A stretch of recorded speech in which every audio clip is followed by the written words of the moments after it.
cigars, they light the flame. Cigars in hand, never playing tame. Pour the whiskey, let it burn real slow. On the Real Smoke Podcast, the stories flow. Guess they're rolling with a spark in their eyes, talking life's truths and throwing lies. Laughter crackles like a fire alive. Cuba to Kentucky, they always thrive. Real smoke rises in the air tonight. Whiskey's bold, they keep it tight. Stories spark like a flaming glow. Mick and Charles stealing the show.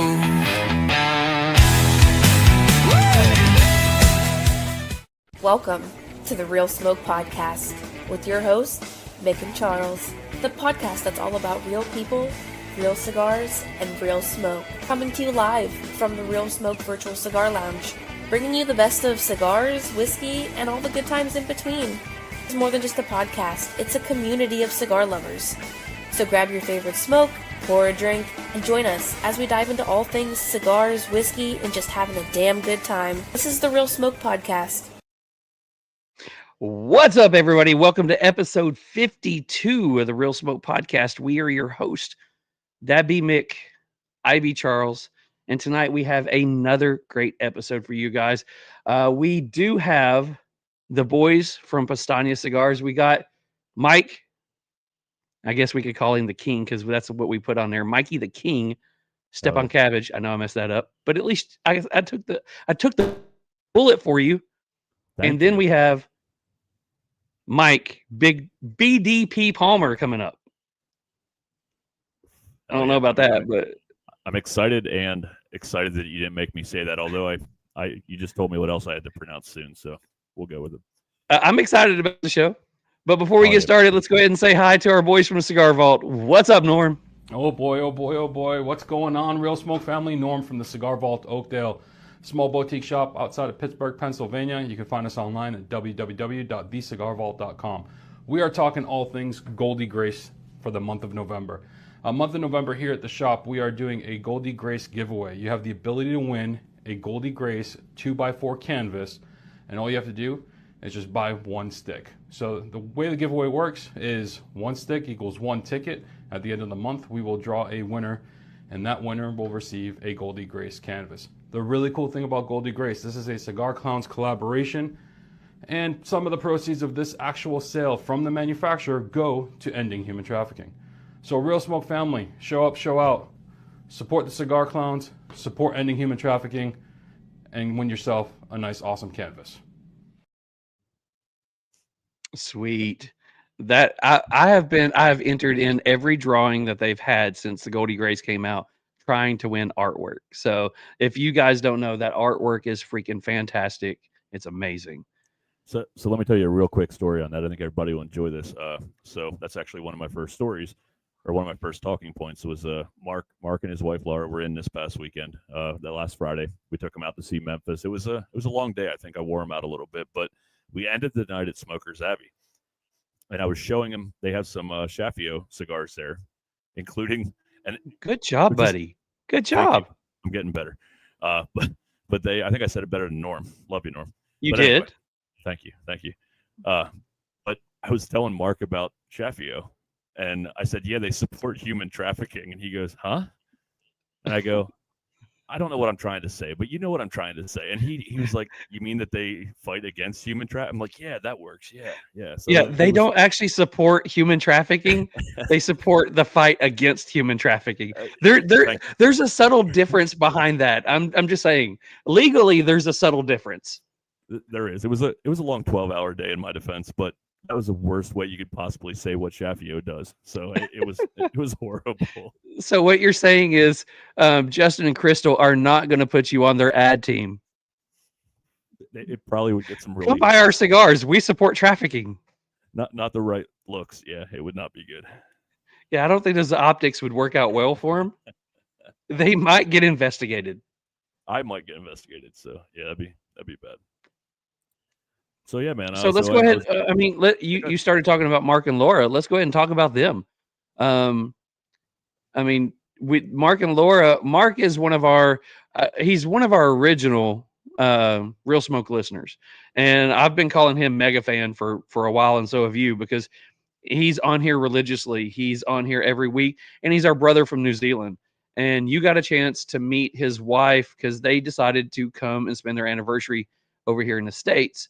I didn't get a chance to meet him. I ended up getting sick and did not want to get them. I was contagious, did not want to get them sick. So I didn't get to meet him. And it's probably my one and only time I would ever get to meet him, but didn't get to. But we have something pretty awesome coming up with them shortly, don't we? We do, and I can roll right into that, and I'll let you finish it off. But yeah, I think we hit 5 or 6 breweries, had a couple cigars together, hit a distillery, went to 2 classic places, a chicken place that Memphis is known for, Gus's, and we went to Nick and Jim's barbecue to end. And I'd had to take them to some sites too, like the Peabody and the Pyramid. And it was unbelievable. It's like me and my wife knew Mark and Laura forever. Like I mean, I hope they felt the same way. It was unbelievable. We had such a great day with them. We spent like 12 hours together. Met back with them Saturday morning for breakfast. And Charles, I'll let you lead into this a little, but Charles had a brilliant idea on Saturday night when we. No, I'm just going to concur with you. I mean, I've only talked to Mark, on our Tuesday herfs, and I talked to him when he was with you. I talked to his wife when they were hanging out with you, and they are literally a group.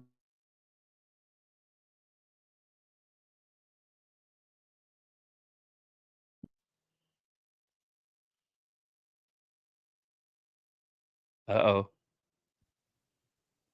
Did it happen? Oh no. I see you.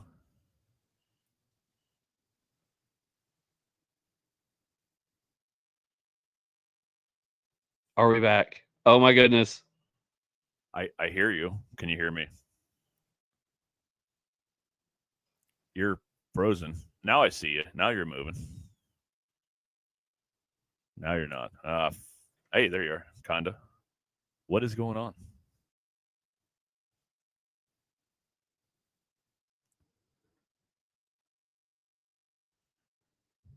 Man, this feels like last week. Does anybody want me to sing this week? Oh, there he is. He's moving again. Now he's not. Son of a bitch.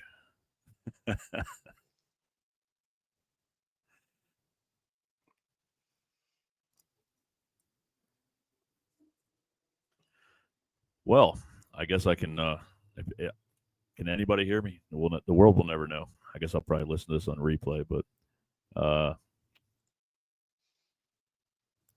I could go down the rest of my list of things to talk about, I guess. See what Charles can get figured out there.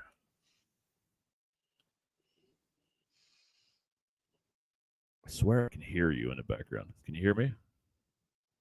Blink twice if you can hear me. Guess not. So I was also going to give a shout out to the Los Jerkos podcast boys, Nate in specific. He sent us a nice little care package this week. We were talking, told him I'd send him some of our stickers. He was going to send us some of his. He has some really badass stickers. And he ended up throwing a bunch of cigars in a box and said, bro, I didn't know we were trading cigars. So I greatly appreciate you, man. Some of them have some age to them. I can't wait to enjoy them, probably on vacation in 2 weeks when I hit Florida. So, Nate, appreciate you, man. And if you haven't checked out the Los Jerkos boys, check them out. They're fun. It's totally raw, unfiltered, fun way to approach cigars. So it's a good little podcast. I was also going to give a quick shout out. Hey, you're kind of there now. Can you hear me now?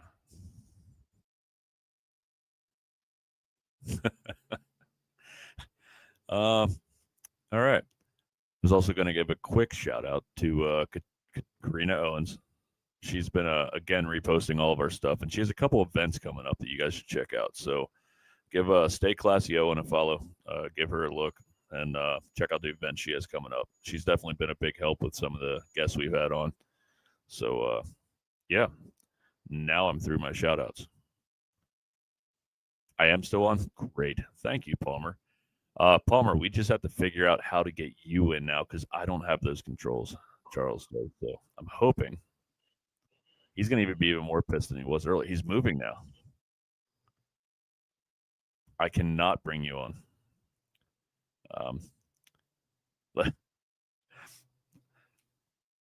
Let's go about another minute or two here of me rambling, and we'll see where we go.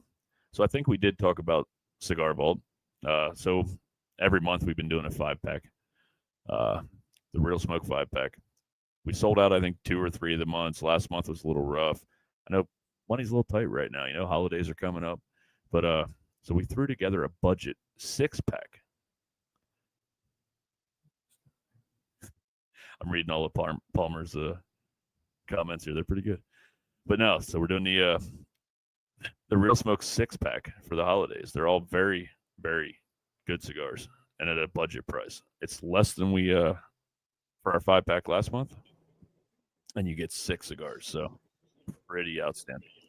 Hey, you're moving, buddy. Are you back? I am about to go and freaking go insane right now. I literally spent almost $1,000 over the last few days to try to get a computer system that'll work, and it's doing this. All right, so I have no idea what you was talking about. Was you talking about the 5-pack? So yeah, so I went over all my shout outs and I'm calling it the 6-pack. You can call it the 5+1, but yes, I did go over that as well. You're really going to make me read this now? I thought we could skip that. No, there you go. Oh, shit. All right, so here's our 5+1 or 6-pack, whichever you would like.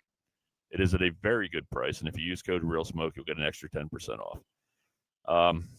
You going to correct me as I go, or are you just going to laugh at me? We're going to roll on. I'm just going to let you keep going. I'm done correcting everything. Keep going. So the Chevre Cigar Company Church Chevre, don't know. Bunny Dropping Sabano, the Roma Craft, Mazastron, Mazastanza, Mastras. I don't know. I swear Norm put this together just to fuck with me. Palmer loves this right now. I'm watching Palmer. He's dying right now. Love it. Fosporo Habano Corona, the Tatuaje Tattoo. Good job. And the Black Works Roar Shashash Worcestershire sauce. Yeah. Worcestershire sauce. There we go. Guys, jump on there. Go check out that. It's a 5-pack +1. They are doing, if you go look at the price on everything, it is well under what MSRP for it is. Go check that out. And from what it looked like, they gave us a big allotment of these 6 cigars. Go check that one out. I know we're running behind. I apologize to our guests who are coming on here, and I apologize to everybody who's watching. I literally spent the money to try to make sure that everything was going to work out right. And I don't know. I give up. You look good now, man. Well, Nice Josephus says, wash your sister sauce. So anyways, talking about Laura and them, we do have Mark and Laura coming on in a couple of weeks. They are, I guess it's next Friday. Not this. We're doing, we are going to do an episode called Coming to America. And they are going to kind of just take us down the road of them coming from New Zealand over to here, their experiences and what they thought about everything that's going on and what they thought about their trip. So it's going to be a good show. We're going to have a Thursday show and a Friday show next week. So it's going to be exciting. We teamed up. I don't know if Cigar Army is watching this one or not, but Cigar Army is one of our sponsors, and they're doing a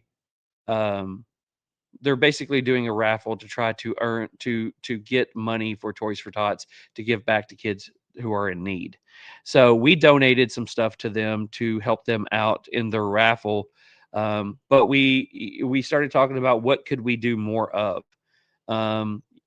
So I guess, was it last night that I had a brain fart about like midnight and was like, hey, we should do a t-shirt and give, because we only make a few dollars off each t-shirt. We're doing it so people actually wear the t-shirts instead of make money off of it. Because if you do it the way we do it, you can't make money off of t-shirts. We're not any good at it. So we're going to take the profit, $5 off any t-shirt. And here's the t-shirt. Are you ready, Mick? There's the t-shirt.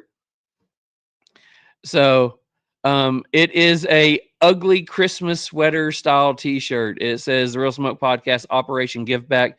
That is the name of the event that they're doing, is Operation Give Back. So we make about a $5 profit off of every t-shirt. So we're going to give that $5 profit of every shirt that is sold. Mick said he's going to get it up online tomorrow. But we are going to give that $5 back from every t-shirt that we sell to Cigar Army to donate it into Toys for Tots for everything that they do, just for something extra, because I wanted to figure out how we could give more than just giving some kind of prize pack. So if you guys are interested, we will post it online tomorrow when it goes live. It's a cutesy kind of shirt. Just go help out. We're just all about giving back to Toys for Tots and Cigar Army. And you got to look, the model is great. I mean, he looks so happy. He doesn't look annoyed. Like me, I might look annoyed, but I mean, I think it fits me well, man. I anyways. like it. I like it. It does. It Pretty looks nice. great on you. Yeah. I'll take All it. right. So let's talk about the cigar that we're smoking. We have a cigar. I told you earlier, because I always do my cigars a couple of days beforehand. I freaking love this cigar. I mean, my review will show that, but are you ready to talk about the cigar? Sure. I'd love to pronounce some All stuff. right. Tonight's cigar is brought to you by our brother. Hey boys and girls, I wanted to read you a story about the three little cutters. Once upon a time there were three little cutters. Daddy Cutter, Mama Cutter, and Badass Bulldog Cutter. And Daddy Cutter came out in 2020, and some people thought it looked too much like other cutters. A year later, Mama Cutter came out, and some people thought it looked like Daddy Cutter. Given the times, oh well, let's be original. So in late 22, Badass Bulldog Cutter was born. Badass Bulldog Cutter is a cleaver style cutter with a bottle opener made from 1095 high carbon steel that I get right here in the US of A with US source materials. And those who have bought the Badass Bulldog Cutter have lived happily ever after. So quit looking for your glass slipper and buy yourself a Bulldog Cutter. And tonight's cigar is the, go ahead. Tonight's cigar is the Powstanie broadleaf, the wrapper Good Connecticut job. broadleaf. Thanks, man. The binder Indonesian, the filler Nicaraguan, and the price is right there on your screen. And again, that's brought to you by 13 Knives. And let's get ready to bring on our people. But as always, our guests are brought to you by Destination Cigars. Step into the world of cigars like never before at Destination Cigar Lounge, home of the exclusive Allegory cigar brand. Whether you're kicking back at Governor's Crossing in Sevierville, Tennessee, or soaking up the rich aroma at Almost Havana in Hurricane, West Virginia, every visit is an adventure. From top-tiered cigars to expert recommendations and a laid-back atmosphere, it's the perfect place to relax, connect, and enjoy the craft. If you are looking for bold and unforgettable flavors, escape to the world of Allegory cigars. Kick back with the rich Mexican San Andres dividend. Enjoy the smooth intrigue of the censored Sumatra, or fire up the bold and flavorful Escape Habano. For more information, you can follow them on Instagram at destination_cigars, or you can explore more by visiting them online at destinationcigarlounge.com, or take a journey to one of their 3 locations in West Virginia and Tennessee. No matter where your cigar journey takes you, every blend is an experience worth savoring. Where the road ends, the perfect smoke begins at Destination Cigar Lounge. All righty. So we have our guest on here. tonight we are bringing on the boys behind Powstanie Cigars. We have the one and only Mikey the King. I'm going to screw this up. Szczepankiewicz. And we have BDP himself, Mike Palmer. What's going on, guys? So correct me on the pronunciation, Mike. I know I got to be close. It's Szczepankiewicz. Szczepankiewicz. Yeah. Nice. Gotcha. Missed an I won't H, fuck that up. even though there's It's no H in there. BDP. You got that one right. BDP. You said that one perfect. What's up, boys? What's going on, Well, man? not much, guys. How are you? I will say that usually we get people on about 7 to 10 minutes earlier than we got people on tonight. But we had, once again, it's my fault, and my computer decided to take a junk. So, I mean, I apologize. It happens. You know, We're used we're the to first ones to understand that. that. Mhm. Absolutely. Yeah, so What was that, Michael? So we're used to that. It's okay. We're super excited to have you on, man. We've gotten kind of used to that. We every Thursday we have a show, and we try to keep it fresh and keep it light with everyone we bring on. But every once in a while, man, like I think Charles and I are both big fans of what you guys do, and we love your show. So we're overly excited about it. We were back and forth all week, and the weird part is I'm usually the one that prepares for these shows like heavily, like I have questions ready and everything. I have had a complete shit week, so I'm interested to see where the show goes because I really haven't prepped for anything. So let's let it roll. Oh, good. Perfect. See, I'm somebody who, I'm on the opposite end. I usually don't prepare for anything. I like to see where things go. I like surprise questions. I like finding answers myself. But as somebody who listens to the podcast, you're like in my rotation. So when it comes out, it's one of those things. I do a lot of driving, so I do a lot of earbud listening.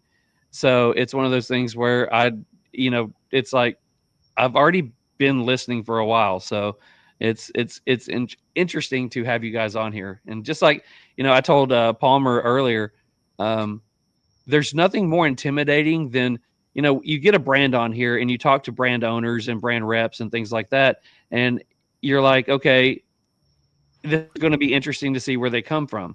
But then when you go from, it's not only a brand owner, but then you've got a podcast that you religiously watch or listen to, then it's like, okay, now we're going to let's see if we get analyzed about how bad we are. So it's fun. It's fun. I'm gonna tell you, first of all, you've definitely been analyzed for the first 20 minutes. Oh, we're already breaking things down without question. We were no texting joke. back and forth. But I will. The other thing too is like you're on your 50th episode ish, right? 52. You're number 52. Okay, so 1 year. It's a full deck right there. So I mean, so far not bad. You know what I mean? You guys think you guys are doing a lot of things good. I mean, if you go back and listen to our first episode, it is sad. It is really, really sad. But you got to start somewhere and keep going. And I Got to think start somewhere. You're trending in the right direction. That's for sure. So We didn't sound as good at 52 as you guys. no. The We sound did not- quality. We started out with a snowball microphone, and the first show we had 4 people all using the same microphone. Yeah, it's really bad. It was The terrible. funny thing is we the first 20 episodes we religiously listened back to what we were doing, and we were like, this is bad. Mhm. And it became to the point where we both were like, we've got to actually get microphones. We can't do this without microphones. Right. I can sit and listen to a bad show if it sounds good, Right. Yeah. but if it's a good show and it sounds bad, I'm out. I can't do it. A few weeks ago, we had a great show with terrible sound quality from our guest, and I'm not going to throw him under the bus, but there's a lot of Come people out there on. that know which episode it is, man. And he was in his shop. There's all this Sitting background under noise the air conditioner. that was clicking the entire fucking time. Like I was like, I can't listen to this, and I'm on the show. Like it was horrible. It's driving me crazy. Listen, you can call Norm out. It's fine. You can call Norm. It's fine. No problem. It wasn't Norm, not yet, but Love his it. is Another usually stuff. TV background noise. But Oh, okay. He doesn't like this. He doesn't like his it picture was- of him and Taco in the background when he's talking. Yes, That'll be next week. that'll be next week. Yeah, we actually have Norm on next week. Norm and Miguel is on here next week talking about, I guess, a new cigar that they're putting out. So, So I learned that Miguel's name is Taco.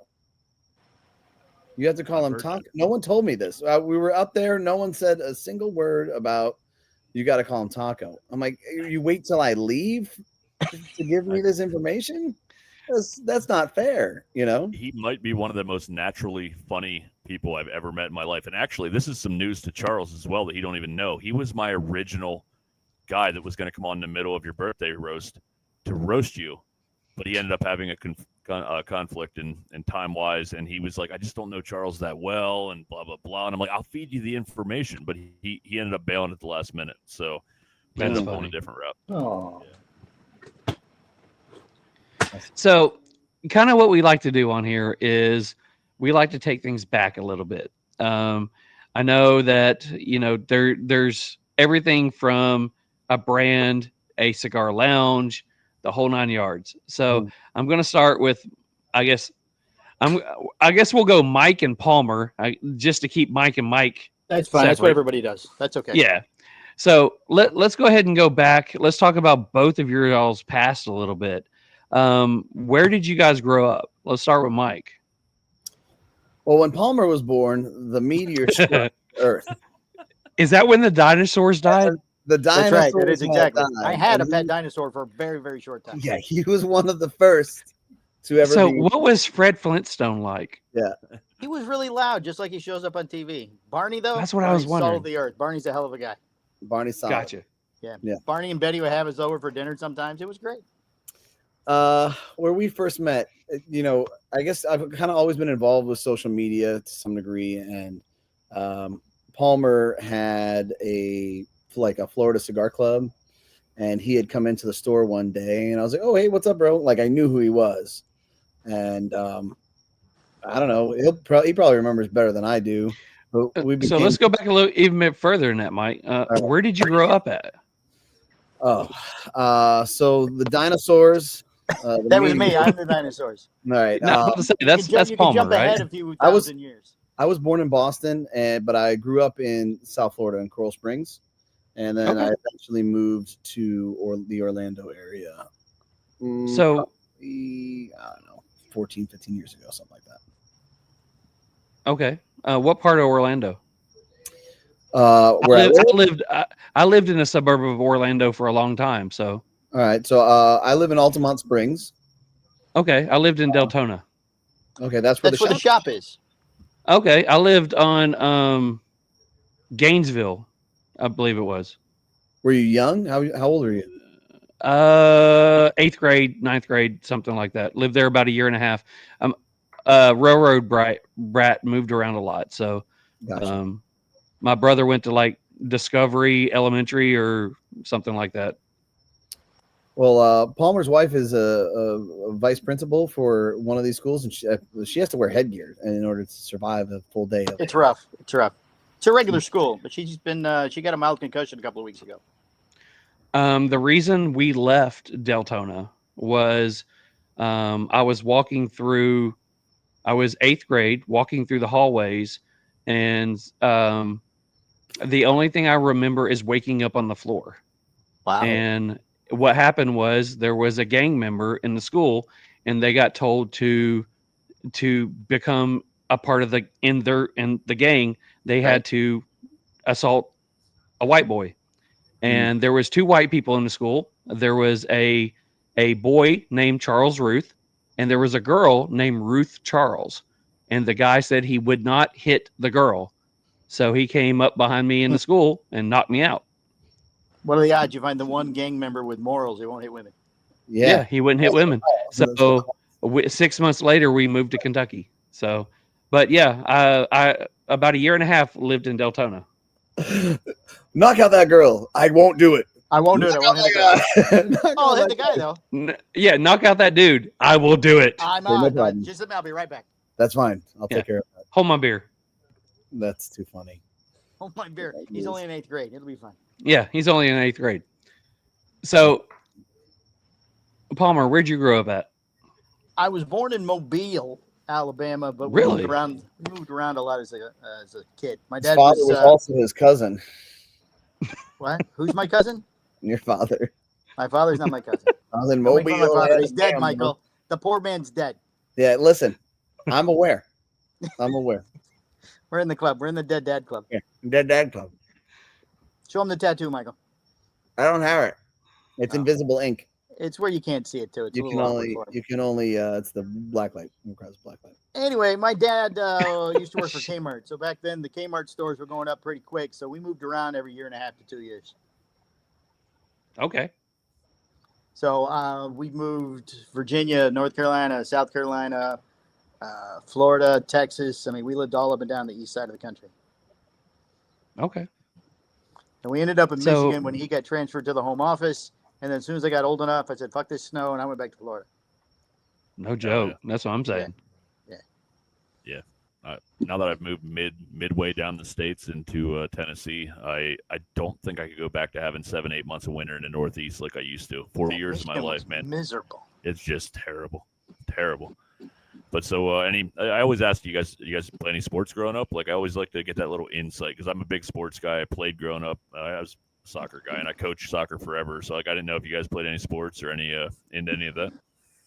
Michael? Palmer. I swam in high school. My brother played football and I swam. Palmer and a Speedo. Yep. Palmer and a Speedo. Okay. The little Do you cap. still own a Speedo? No, I didn't wear a cap. You've seen my hair, Michael. It's not really much of a drag issue. Oh, that's So did you stand up there and do the whole Michael Phelps and like I love swipe it. your? No, I didn't like- swap myself. No, I don't know why he does that. Okay, just checking. Nice. I played tackle football in middle school, but to be honest, when I got into high school, I worked, man, my whole life. So He made tiny shoes for Yeah. elves. very small, Very small shoes Yeah. because he has very dainty hands. very dainty hands, soft and supple. I love the dynamic, man. This is. I was about to say That's great. there has never been two people that are more like brothers than I have ever met in my entire life. They're either like brothers or like a married couple. It reminds me of like the Odd Couple. I mean, we spend more It's time great. we spend more time with each other than we do our spouses at this point, and that's realistic because Charles, that's the truth.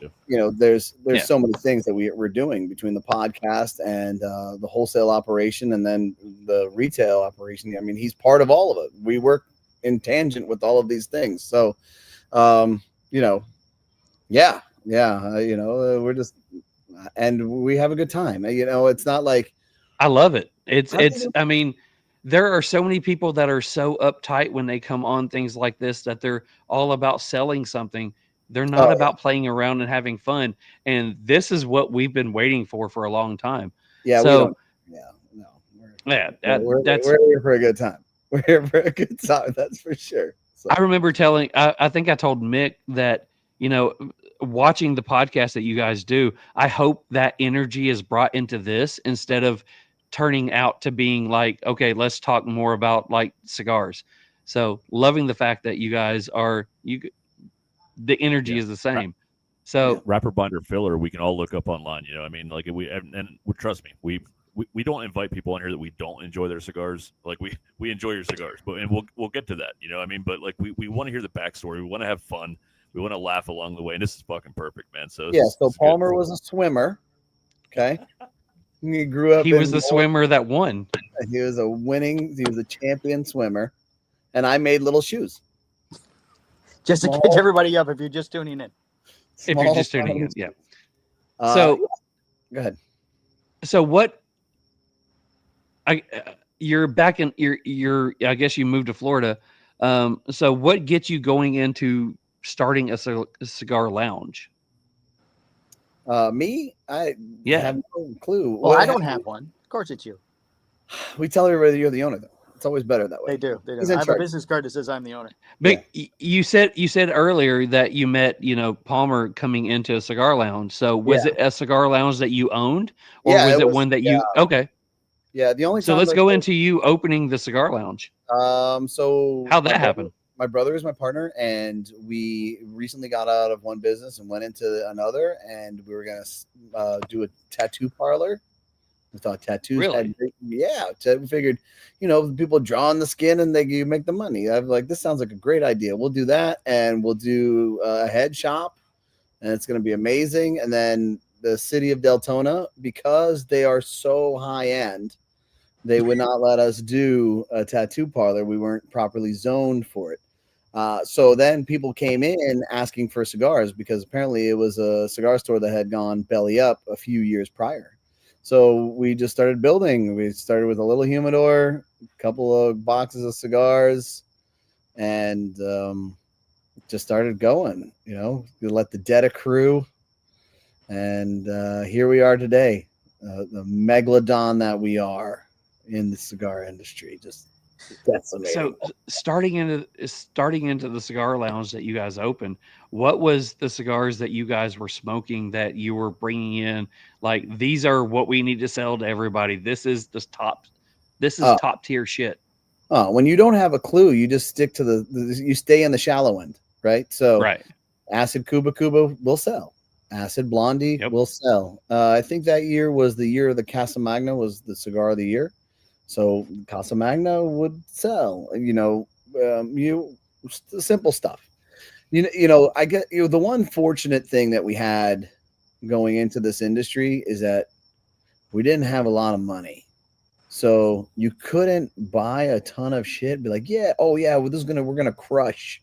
And you could see a lot of hopes and dreams from retailers, and I do my best. I really do my best to try and talk them through it. Sometimes they listen, sometimes they don't care. And then, you see them a few years later, it's like, okay, well, now we got to figure out how to dig you out of this hole. But they'll be like, oh yeah, no, if I drop $20,000 with such and such company, I'm going to get 20% off. And I'm like, okay, do you have a customer for all of those cigars? It's like, no, but yeah, I'm going to move it. I'm like, okay, can we do like simple math as to how many transactions are you currently doing a day, right? 8. Okay, you're doing 8 and you're selling about 3 cigars per. So, okay, that's a box, maybe, a day right now. We're hoping it gets higher than that, but this is where you're at. And you just bought, 60 boxes of this one thing, and it's like, I don't know if that's a great idea, buddy. So you try and help. I think that's always been the funny part for me is I think people sometimes think that, like, I don't know, I'm up to some maniacal plan to destroy them or something, and I'm like, no, man, I'm just like legit trying to help you as a person, make you be successful. This could be a lot easier if you just say, you know what, I don't know what the hell I'm talking about. This guy seems to know something. I'm going to have to trust some of the things that, not all of them, but some of the things that he says. So yeah, I hope that answers your question. Oh yeah. So what was the point that Palmer decided that he was going to butt in on the process? Because, I mean, it's Palmer, so he had to go head first into it and say, "Hey, I need to be here." He wouldn't fucking leave, man. He just wouldn't go away. So eventually, you had to give him a key. I started hanging out at the shop. Back then, I was working with companies in China, so I would do my emails from the shop. It started 1 day, 2 days, and then another 5 days. So you're Timu Palmer. He is. Yeah, He in hardware I was. Timu's my cousin. Yeah. Okay.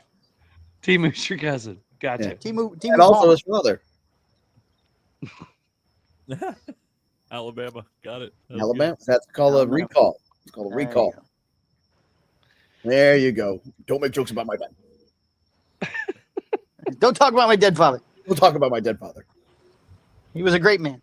I think the big, he was always around. So the big thing that happened was we had to go to the show. The IPCPR that's what it was. No, called. you went to Nicaragua. No, you didn't say it right. Yeah, say it right. You didn't. You had to go to Nicaragua. Nicaragua. Yes. There you go. Good job. Yeah. And we left him in charge. Place didn't burn down. couple things were missing, but we felt that it was worth it. So The juice was worth the squeeze. the juice was worth the squeeze. Unlike anything else that we do in this industry, juice is not worth the squeeze. So you did preface it a little bit earlier. So when you guys first met, like you said, he didn't leave. He was always in the lounge. But like, obviously there had to be that moment where you're like, kind of like this guy. How's this going to work out? You know, I mean, like, what? Tell us about that. Yeah, tell us about that, Michael. I think we just got along from the jump. When you decided you loved me. It was love at first sight. When did you fall in love with Palmer? He walked in the door and I saw like butterflies and little sparkles, and I was like, I came in to get stickers. He had promised me 5 stickers I could use for my Florida Cigar Club as a giveaway. And when he handed But he them gave to you me- 4 because he lied. Right, he did. He gave me 4. But when he handed them to me, our fingers touched, and it was just magical. Yeah. There was electricity, and then, right. you know. That's a. I mean, I remember that. Yeah. A couple days later, he gave me his phone number. Yeah. Like, hey, call me. Ooh. Hey, don't text me through Facebook anymore. My wife's wondering who the hell you are. Here's my phone number. Suspicious. It's much easier.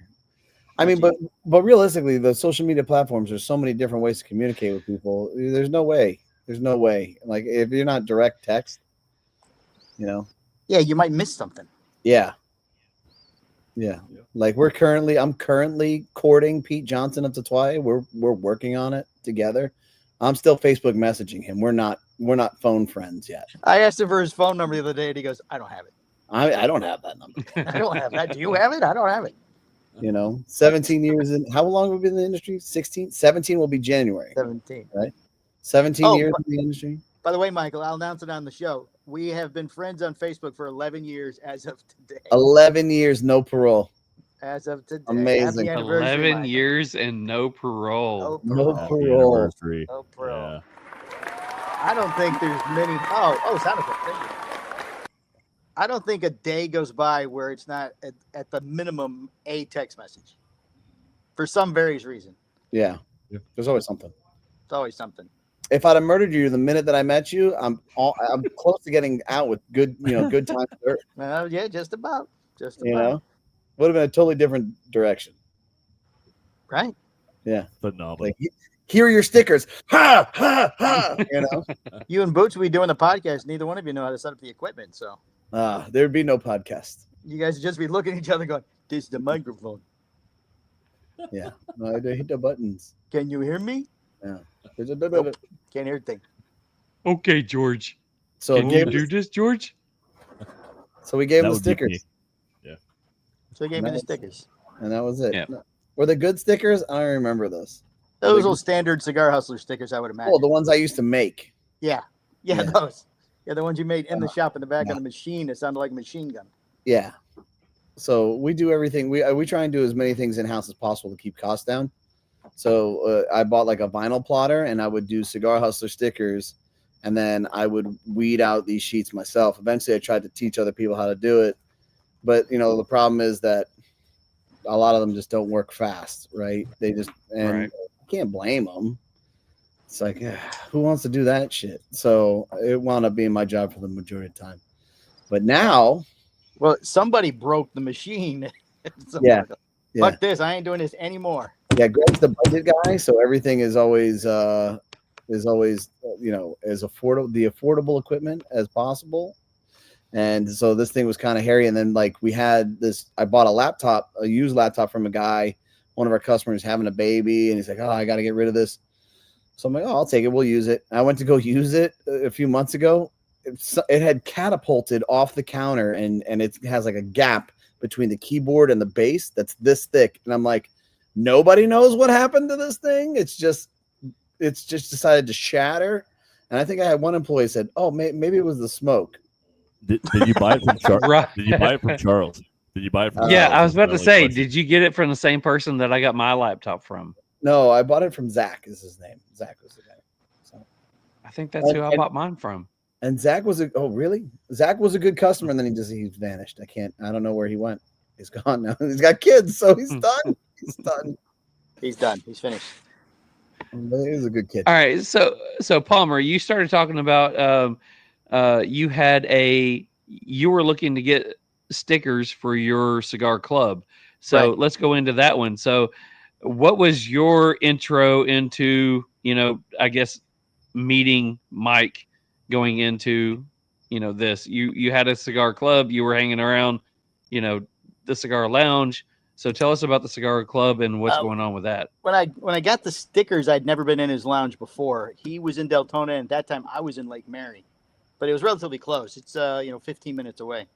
So I found him through social media. He has a big social media footprint. So found the lounge was there, wanted to check it out. I sent him a couple of messages. I started the cigar club about 11 years ago, about the time Mikey and I met. So at the time there weren't many members. So I was trying to use the stickers as a giveaway thing or something. So I asked him if he had anything that that I could use as a giveaway for the club, and he, offered the stickers. The magnanimous man he is. Here, have some stickers I made in the back. That's right. No cigars for you. They were made with love, buddy. That's not anything I could say about any Dunbarton and Tobacco and Trust coffee mug. Okay, not made with love. Shit. Made them with your own little tiny delicate hands. With my delicate hands between the shoes, I made the stickers with love. Yes, you're welcome. So the cigar club that you were doing then, are you still a part of it now? Is that I've been still running something it for that goes? 11 years. Okay, We got nice. close to 4,000 members ish, mostly just in the state of Florida. I was about to say, is it a Florida-based thing or The Florida-based thing. We have anywhere between 4 and 5 herfs every week. Different areas of Nice. Florida have sort of made these little pods of guys that hang out together. And then every week they tell this young lady that we have that handles all that for me now because it's just too big. I can't do everything anymore. We call her Sweet Pea. She takes all the information from all the different groups. She says, this group is meeting this day at this place. This group's meeting that day at that place. And then people show up. It gives people an outlet and people to hang out with. All right. Mm-hmm. So you're not only are you trying to split your time between that, you're trying to babysit Mike. I mean, you're trying to be a Right, part exactly. of Mike. I'm just trying to piece the club everything for the- together. The club, for the most part, I have people that I've put in place. Obviously they don't get paid, but they're people that have been Right. around a long time with the club, and they help out a lot. I do make sure I'm the only one that lets new members in. That's something I handle. But like I've got a guy that polices it because we have certain rules you have to follow. Then I said Sweet Pea does all the events. So I've got 4 or 5 admins that help me run the thing. Nice. Yeah, that's impressive. It's definitely a lot of work. I mean, Charles is the president. I'm the vice president of our cigar club, TriStar Herf Crew, and hey, look, it's at the bottom right now. Perfect timing. But yeah, we enjoy what we do, but between that and this, it is a full-time job. Like it's there's a lot going on all the time. So As yeah, Facebook gets bigger, it takes away some of the features that I was using. Like I used to kick people out that didn't participate. You could roll through the roster of members, and it would tell you, if you roll all the way down to the bottom, those are the guys that participated the least. So let's talk about that because I hate to go into that, but Mick said it. We were a part of a larger, I guess, Instagram kind of group back during COVID, and we broke away 2 or 3 years ago to become our own thing. So we are TriStar Herf Crew. I'm president. Mick got voted in as vice president a couple of months ago. Yep. So you were when you talk about, you were cutting out people that were inactive. What was the purpose behind that? Because I started it as a way for people to meet other people in the cigar world or whatever you want to call it, and to hang out with them. Because that's originally why I started it. Mikey mentioned earlier, my wife's in education. Before I started hanging out at their shop, I was working from home all day long. So when she got home, I would drive her crazy when she walked in the door at 3 o'clock. Guess what I had for lunch? I taught the dog a trick. You want to see the new socks I bought? I hadn't talked to an actual person, a live person. So she goes, you need a hobby. You got to find something to do. I'm not talking to you. And then she would go outside. That's pretty much mine because my day is pretty much, paperwork stuff. I spend it a lot by myself. Right. My evening is I do a lot of work with a lot of kids. So I'm teaching a lot of kids. And by the time I come home at 7:30, 8 o'clock at night, I haven't seen an adult in 14 hours. And I'm going nuts. And she's like, you've got to calm down. I've already spent 10 hours at work. I'm going to lay down. And I'm over here going, but I want to talk. You can do complete sentences. Yeah, Right. Yep. Exactly. I get that. So she actually bought me my first humidor ever. I started smoking when I was 18, but nothing serious till I met her. And so I was already smoking cigars. So I joined a larger group like you guys said you did. And then eventually I spun off because it was a national group and I still wasn't meeting anybody. Right. That's us. Yep. So I started with 5 guys in the state of Florida. There's only one of them that's still a member. And then it's just grown from there. So going back into the cigars that you guys were enjoying, like you said, you weren't really somebody who smoked a lot of cigars, and your wife bought your humidor. When it comes to either Mike or Palmer, what were some of the cigars that you guys were going into that you were enjoying as you were getting into cigars? Oh, I don't remember. That was a long time ago, guys. I'm very old, as he has mentioned several times now. Very old. I mean, was there a Triceratops like cigar or? No, I don't remember that. I remember I used to smoke the Gurkha Ghost a lot because I thought it looked cool and it came in that metal tube, and Right. Then it started tasting different every time you had one. It was actually a different cigar than you had before. Absolutely.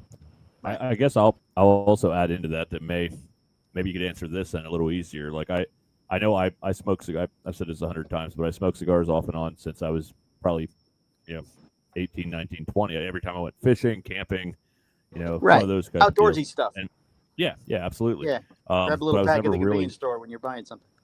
100%. I was never really a cigar smoker until about maybe 5-6 years ago when I started finding some craft stuff, some boutique stuff. You walk in and be like, the fuck is this? I mean, and that I think it's kind of what took us down that road. Did you guys have something that maybe turned you like this is actually something I want to do more regularly, like something that you guys, make it a part of your ritual, I guess you want to say?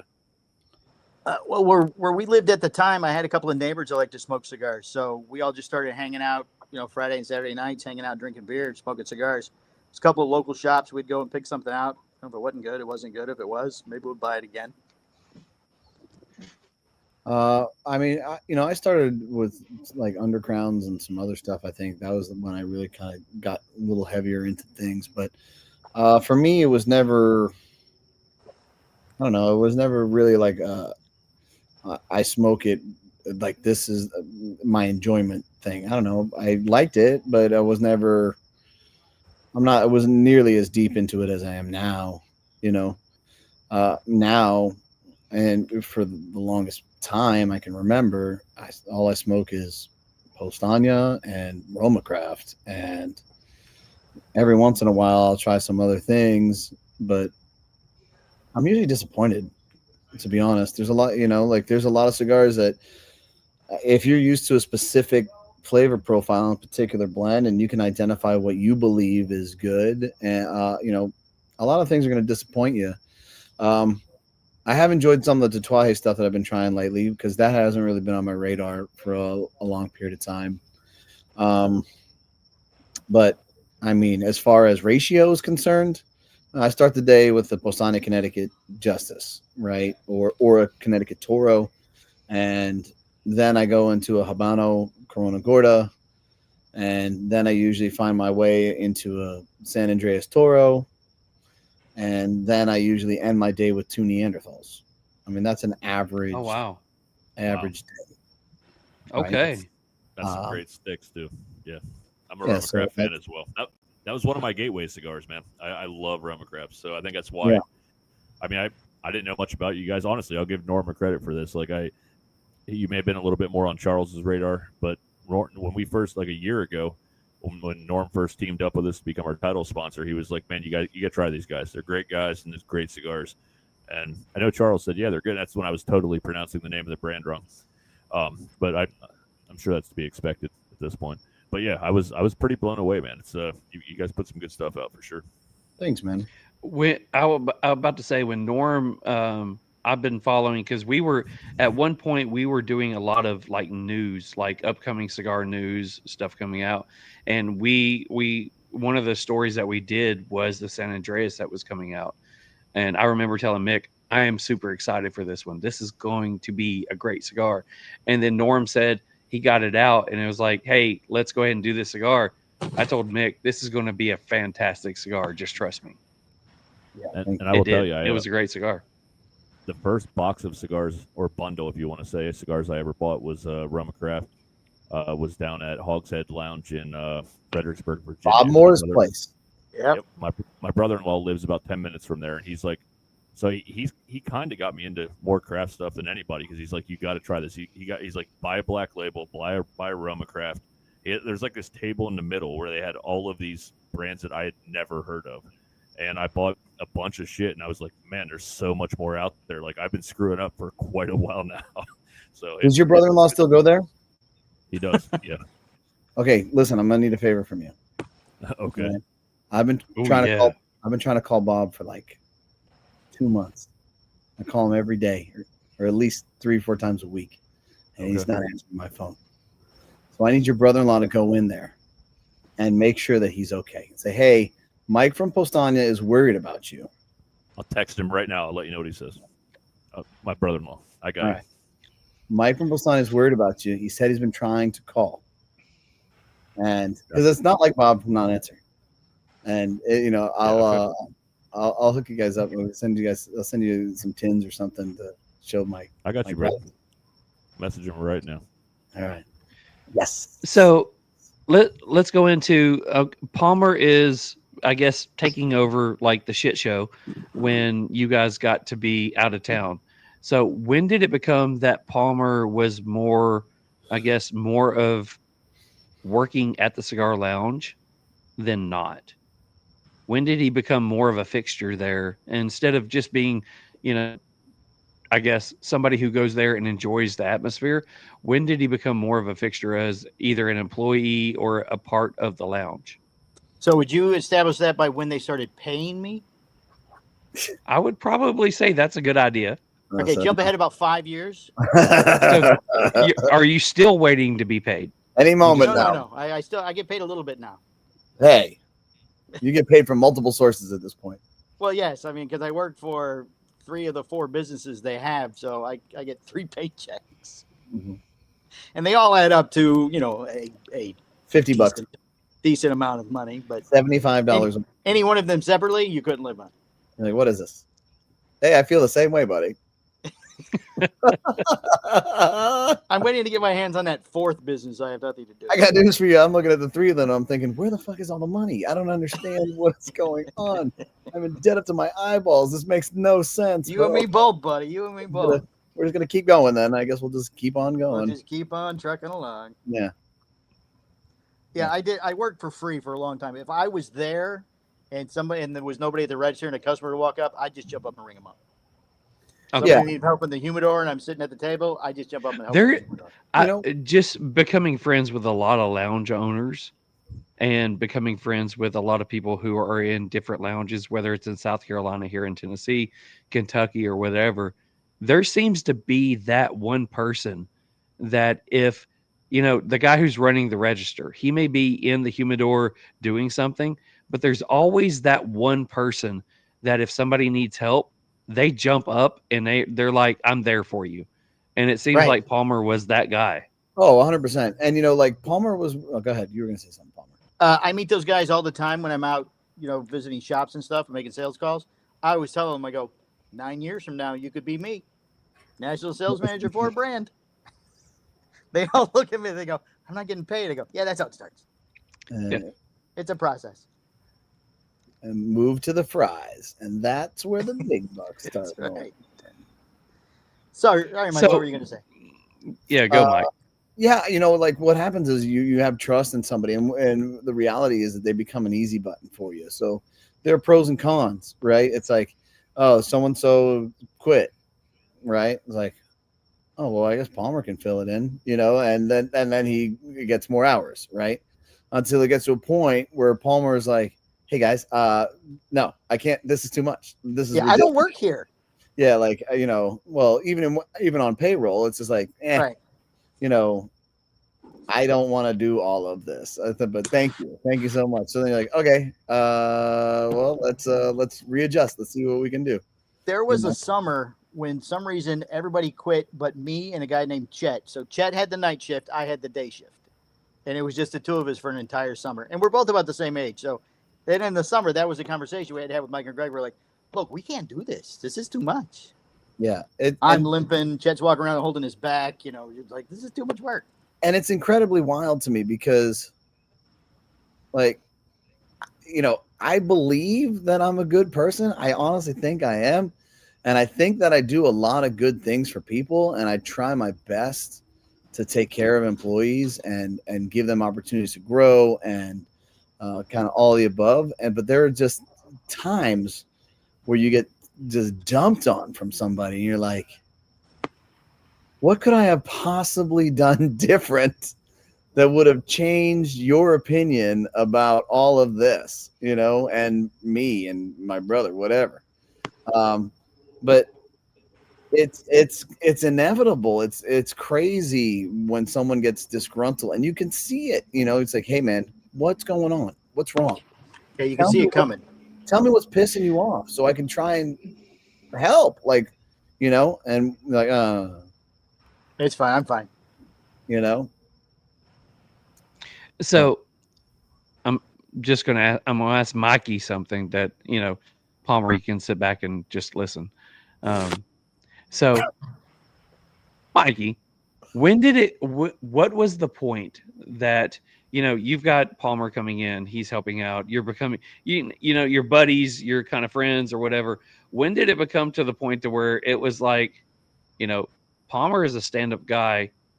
He's becoming, you know, more of a buddy and more of a brother. Because I'm watching you two interact. I watch you guys interact on your podcast. There is, you can tell that there's something about you two that you know, you've crossed the line between you're not friends, you're family. Yeah, when was that point that you guys realized that you know, did you just become my best friend? Yeah, we do karate in the garage all the time. Yeah. We have bunk beds. That gives us more room for activities. I don't know. It's hard to say. Yeah, I think that, like, realistically, when you're just in the trenches of, you know, here's the reality. Retail sucks. It is hard.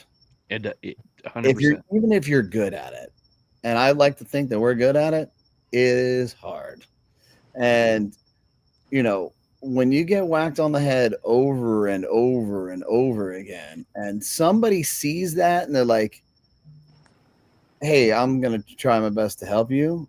Like, you cherish that. You're grateful for that. And you do what you can to help make their life better too. Right. So I think that was kind of the reality of it. And that was just the direction that it's always kind of gone. Unfortunately for Palmer, and we were having this conversation earlier today, it's like this question of this level of tolerance for pain and mental and physical abuse. And what happens is we have this kind of level, and you bring it right up to that level, right, with all the bullshit that you got to deal with. And then you realize that you're dealing with all of this bullshit, and you're like, you know what, but we're still not doing financially what we need to do. So let's just kind of go beyond that. And then we push that bar to the next, right? Tell me I'm wrong, dude. No, you're exactly right. Push that bar to the next level of insanity. Like, you know, we had this conversation. We started this conversation a couple days ago. And we're like, hey, what if we started doing 30 hours or, you know, a month of content? Look at his eyes. Right. Like, what if we did that? What if we did a show every day, Monday through Friday? And it's like, that's impossible. I'm like, okay, well, how impossible is it? And then Palmer's like, well, if we did this and this, I guess we could do this. I'm like, okay. So, like, then you start looking at the pieces of, like, okay, if we do this, like, how do we make it as easy as we possibly can? And, like, we're talking today. He's like, man, the setup, he's like, do you want to do just a single camera or do you want to do your regular setup? I was like, man, the regular setup looks much better. And he's like, but it takes 45 minutes for me to build, 45 minutes for me to break down. I'm like, okay. So for the first problem, part of the equation. Okay. We have to take it up and down every week because we do the show in our private lounge. Yeah, because we refused to pay rent.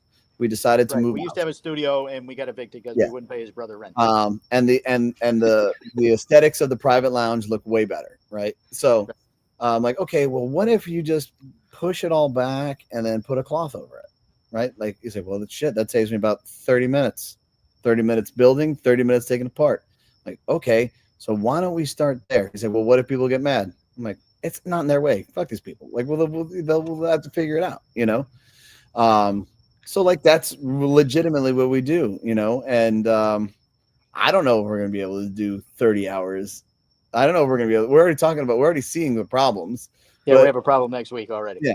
But you know what, man, we're like, if we didn't succeed in week 1 and we don't succeed in week 2, but we figure it out in week 3, holy shit, we're scary. Like there's, you know, like one of the things that I really pride myself on, which I love, is that the reputation is like, how many clips do you do? Yeah, I do a clip every day.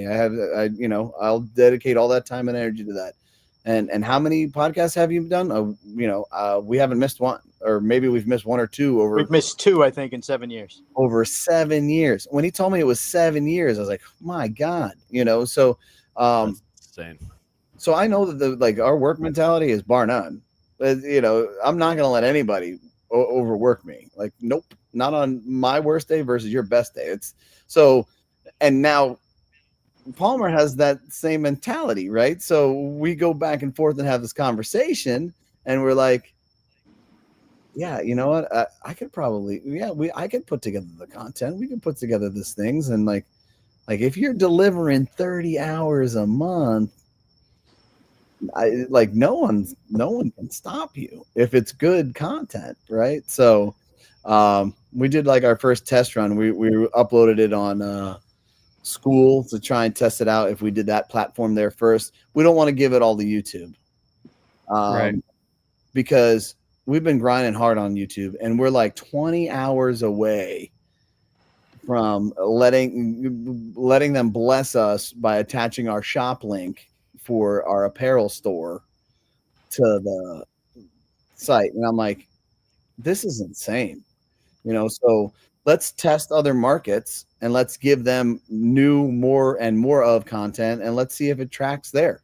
We'll see what happens. And if it doesn't work, then we can always go back to YouTube and start uploading our content on that aspect. So I was going to say real quick, man, that's fucking impressive, because like we just completed a year and we did like 48 episodes in the first 52 weeks, you know what I mean? So we're working, you know, I mean, there's not many people that put out 50 in a year.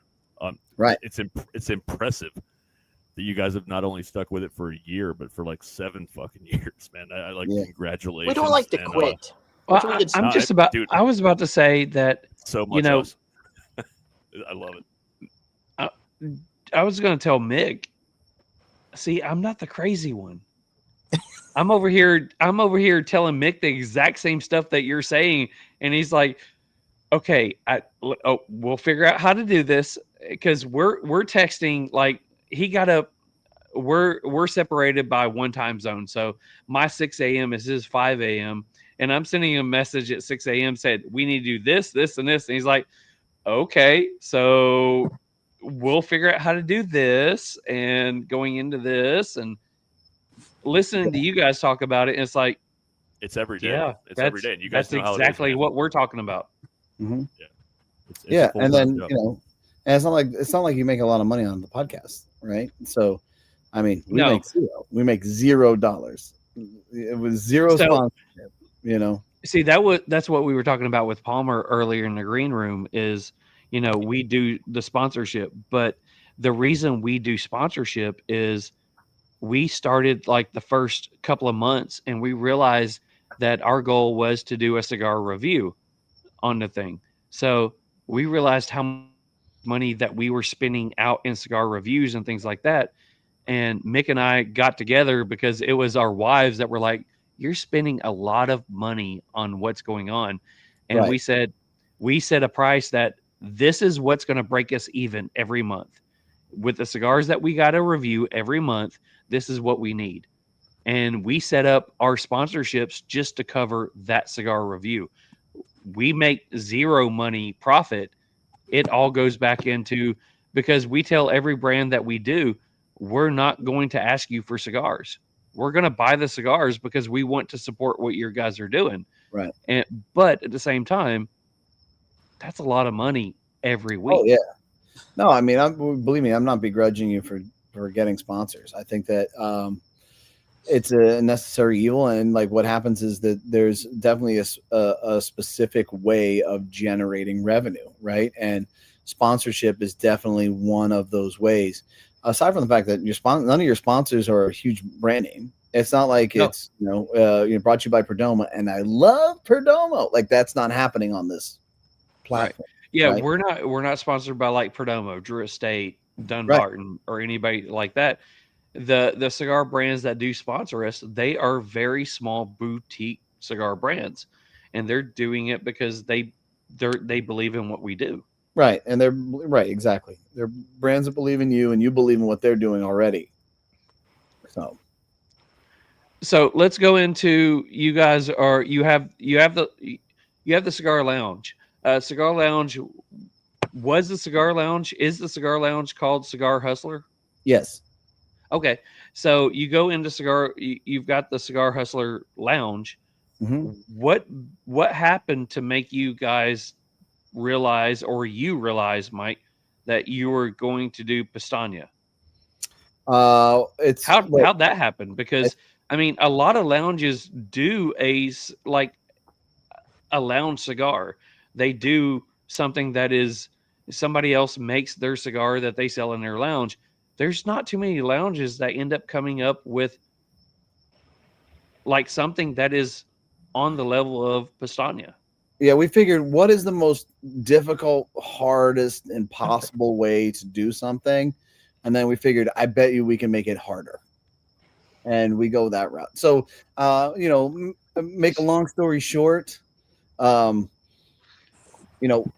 I gained a lot of popularity when Instagram kind of just started. It was a simple equation as far as algorithm was concerned. All I had to do was I went to a hashtag cigar, and then I would like and comment for every single person that was recently posted with hashtag cigar until Instagram got mad at me and said, no, you're a fake person, you're a bot, and would not let me do it. And it would reset every hour. So once it capped out, it would cap out at around 25 or 30 people. It used to be like 50, and then they reduced it to like 25. Every hour, I would send an alarm, and I would click back in, and then I would go and do it again, and I would go do it again, and go do it again, and go do it again. And I gained customers that way. I gained friendships that way. I gained notoriety from people in the industry that way, and so much to a point that other retailers that were big had a problem with it, and then all of a sudden I didn't have access to product. All of a sudden I couldn't get the things that I regularly could get, and I asked the brand for a store exclusive, and the owner texted me back laughing, like ha ha ha ha ha ha ha. Oh, okay. So I guess no then. And once I realized that they were all kind of working together and working against me, I wanted to build something that nobody could touch. So I had already kind of fallen for Roma. Roma Crafts cigars were amazing, and I started beating the drum and investing my time and energy with that company. So I went down with them and said, "Hey, I want a cigar that nobody can screw with," and Powstanie was born. Fast forward, all of a sudden, some of the retailers that I became friends with on those social media platforms, they wanted Powstania. Like, oh, well, we want it too. Like, okay. So then I started wholesaling it, and wholesaling eventually turned into distribution. And we carry, we support Fable. They're recently back. Sinisa Fina, FQ Cigars. Guimaro used to be, but now is no more. And Phosphoro as well, and Shogui was one that we did back in the day. They were amazing, but it's all extremely difficult. It's hard to do that. You can't just make a cigar, and like that's the one thing that I always try and explain to people is like you can't just turn it on. It doesn't sell that way. You got to put in the work. You got to invest time and energy, for 1, in the product, for 2, in the branding, for 3, in the relationships. If you're not working on the relationships, then it's all a waste of time. I mean, I FaceTime Norm last week, and he's like, well, what do you want? I'm like, I just want to say hi. I don't like just checking on you, dude. Like, am I supposed to, is every call supposed to be like some kind of thing? Like, I like you as a person. You're very not, I don't know. Like, I'm just saying hello. So, when you kind of have that mentality and you like people and you like good people, it starts to trend in the right direction, you know? So when you go into the brand, how did you come up with Powstanie as the brand? What made you go with that name? What made you go with, the packaging? Because we're in the day with, like, everybody wants to overcomplicate packaging. And when you look at your brand, I mean, is very much like subtle. It's Right. but it's subtle enough that if you see it, you absolutely know what it is. Yeah. So let's talk about the brand. So how'd you come up with the name, and what was the idea behind the P with the arrow? Well, so one is, I'm going to start by saying what's important is you have to respect your friends' opinions of you, especially the guys that have done something that you haven't done. Those friends become mentors in many aspects, and Skip and Michael from Roma have always been mentors in the avenues of development of Powstanie. So Skip originally said, "Hey, you should lean into your Polish lineage," and then he sent me an image of what he thought the brand should be, and it felt like Roma Craft Polish edition, like it was very much him, right?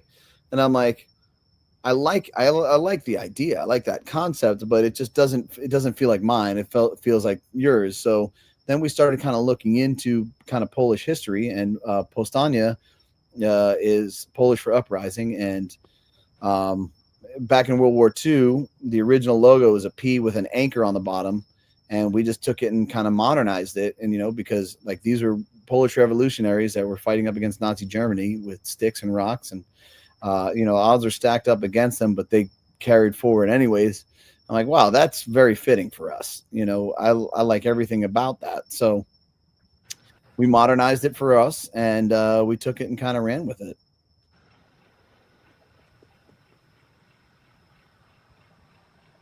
That's it. I will say that looking at something that Romacraft does, it does remind me a lot of Romacraft. So, I mean, I like the fact that, but it's something about the subtle art of, Mick talks a lot about, he is a big, he's a big snob when it comes to a band. Right. And, smoking different cigars every week, and you look at the bands, and they've got so much detail into it. But then when you look at what you guys have done, the band is so subtle, but it's so recognizable. Yeah. I mean, the brand recognition is important. And, I mean, you can look at some of the legacy brands have been around forever. Their bands are pretty universal for the most part, as long as they all have that similar symbol, you can identify that it's theirs. So when it comes to anything Powstanie, if we make anything out of the Nika Sueño factory and it's Powstanie, it will have the P. Now, I also will not take that P and recreate a different cigar outside of that factory. And the reason why that is, I don't think that that's fair to the consumer. I feel like you're trying to get one over on them. At that point, if I wanted to create something different, it's going to have a different band. So we've done some off-brand stuff, some limited runs. We before Matt Booth sold his soul to the evil STG, and I'm just kidding. I love Matt. I love STG is cool. I got no problems, except for Justin Andrews. He's there you go. Justin Andrews, he's just a meeting whore. I don't know what else he does. It's just meetings. But we got to do some things with Matt Booth, and those are really cool. And we did one with Espinoza, and that was really cool. And those were like different aspects. The P's not on there at all because they were one-off kind of collabs with other guys. And it was cool to have those opportunities. Those windows, those doors were not open when we were getting going. That's for damn sure. And for the most part, I believe I can work with whoever I want to work with because we've built that reputation, right? People are like, okay, well, they're the real deal. Like, okay, perfect. So then here's what we're thinking. I'm not like, hey, just make cigar. Okay, sounds good. And the purple one, right? No, it's not. So Absolutely. Now, I will say I am a big band snob, but I've also had some average to not so great cigars that had amazing bands. And then you have those ones that stick in your brain because it was an amazing cigar with a really classic good band, and I think you guys fall into that category. Like, the cigar isn't made by the brand. You don't smoke the fucking band. You know what I mean? It's how does that cigar speak to you? And you guys have done so well with that, man. It's one that will be burned into your brain because of how good the cigar was. So, thanks. Yeah, props for that, man. You got to make the cigar first. You got to make the cigar. And, I don't think that everybody looks at it that way.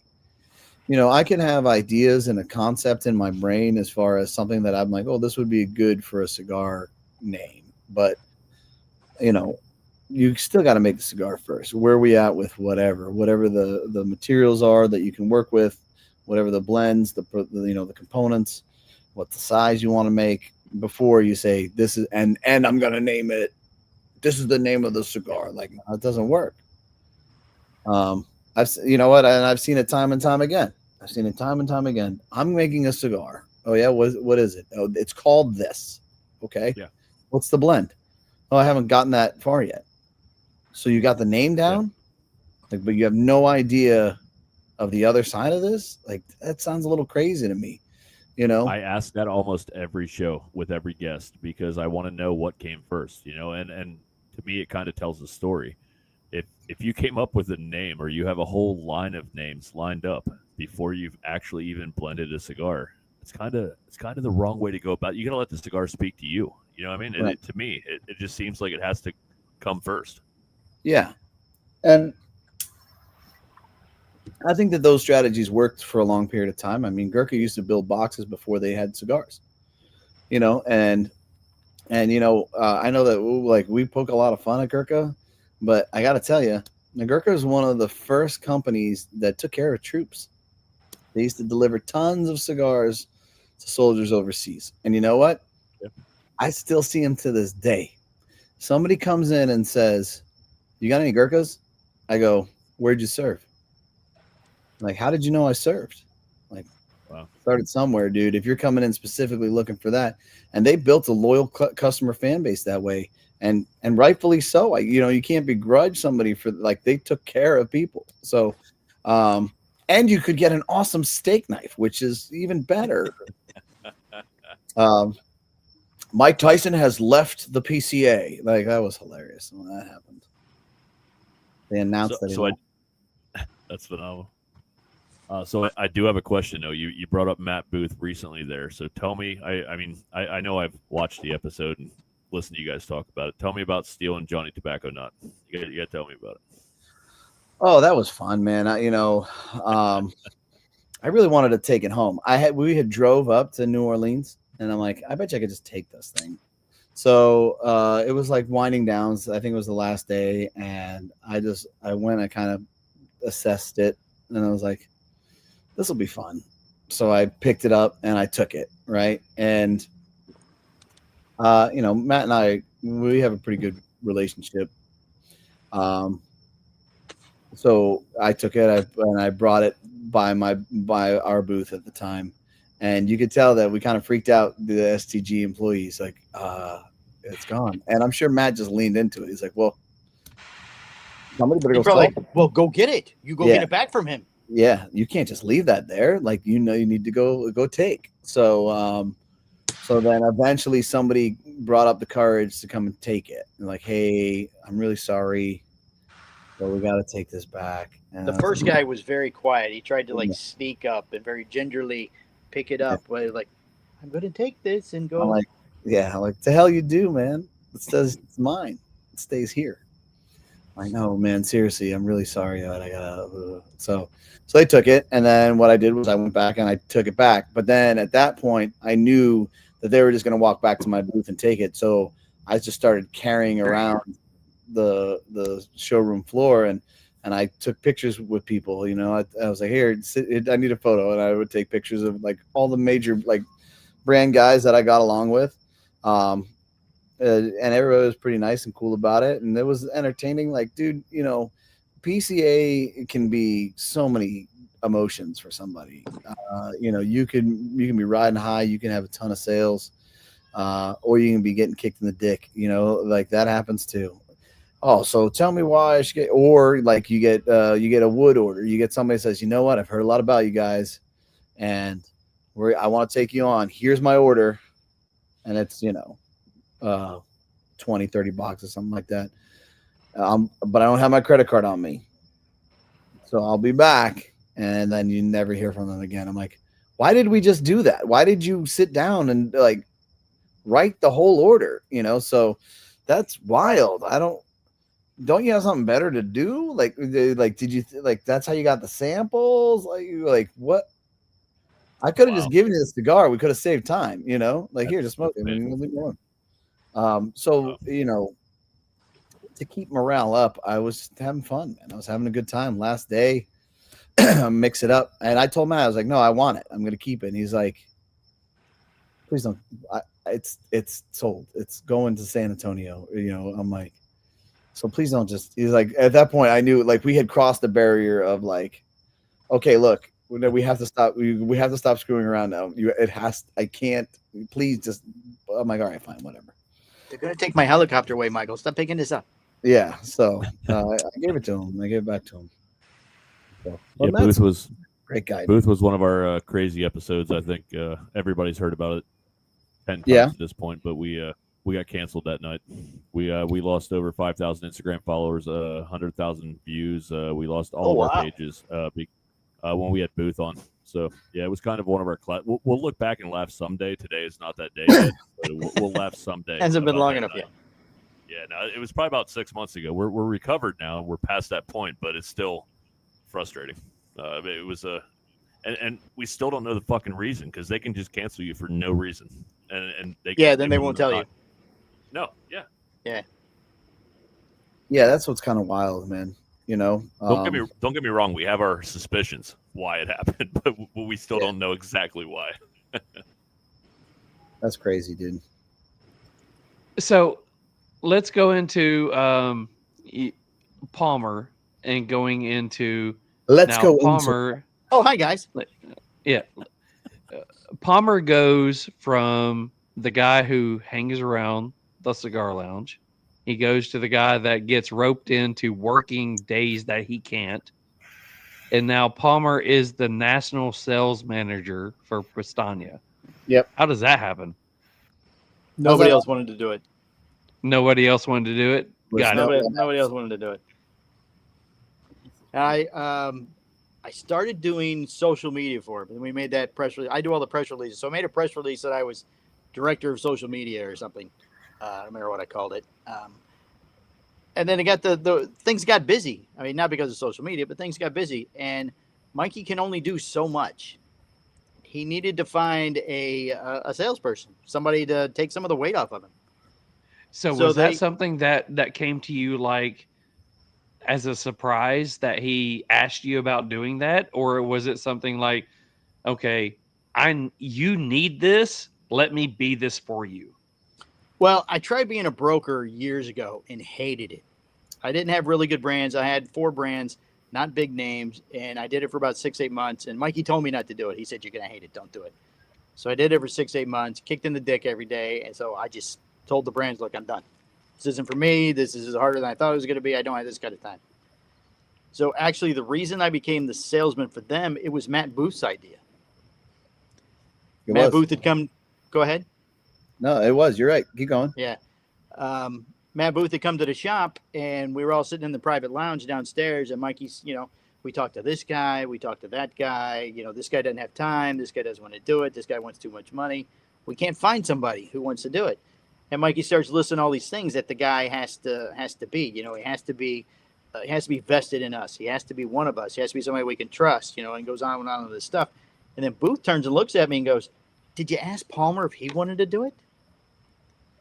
Yeah. So it was like a light bulb just went off over Mikey's head. So when Booth left, me and Mikey talked, and we talked about it, and we sort of worked out not a deal, but we worked out what would be involved, what I would have to do, the travel schedule, that kind of stuff.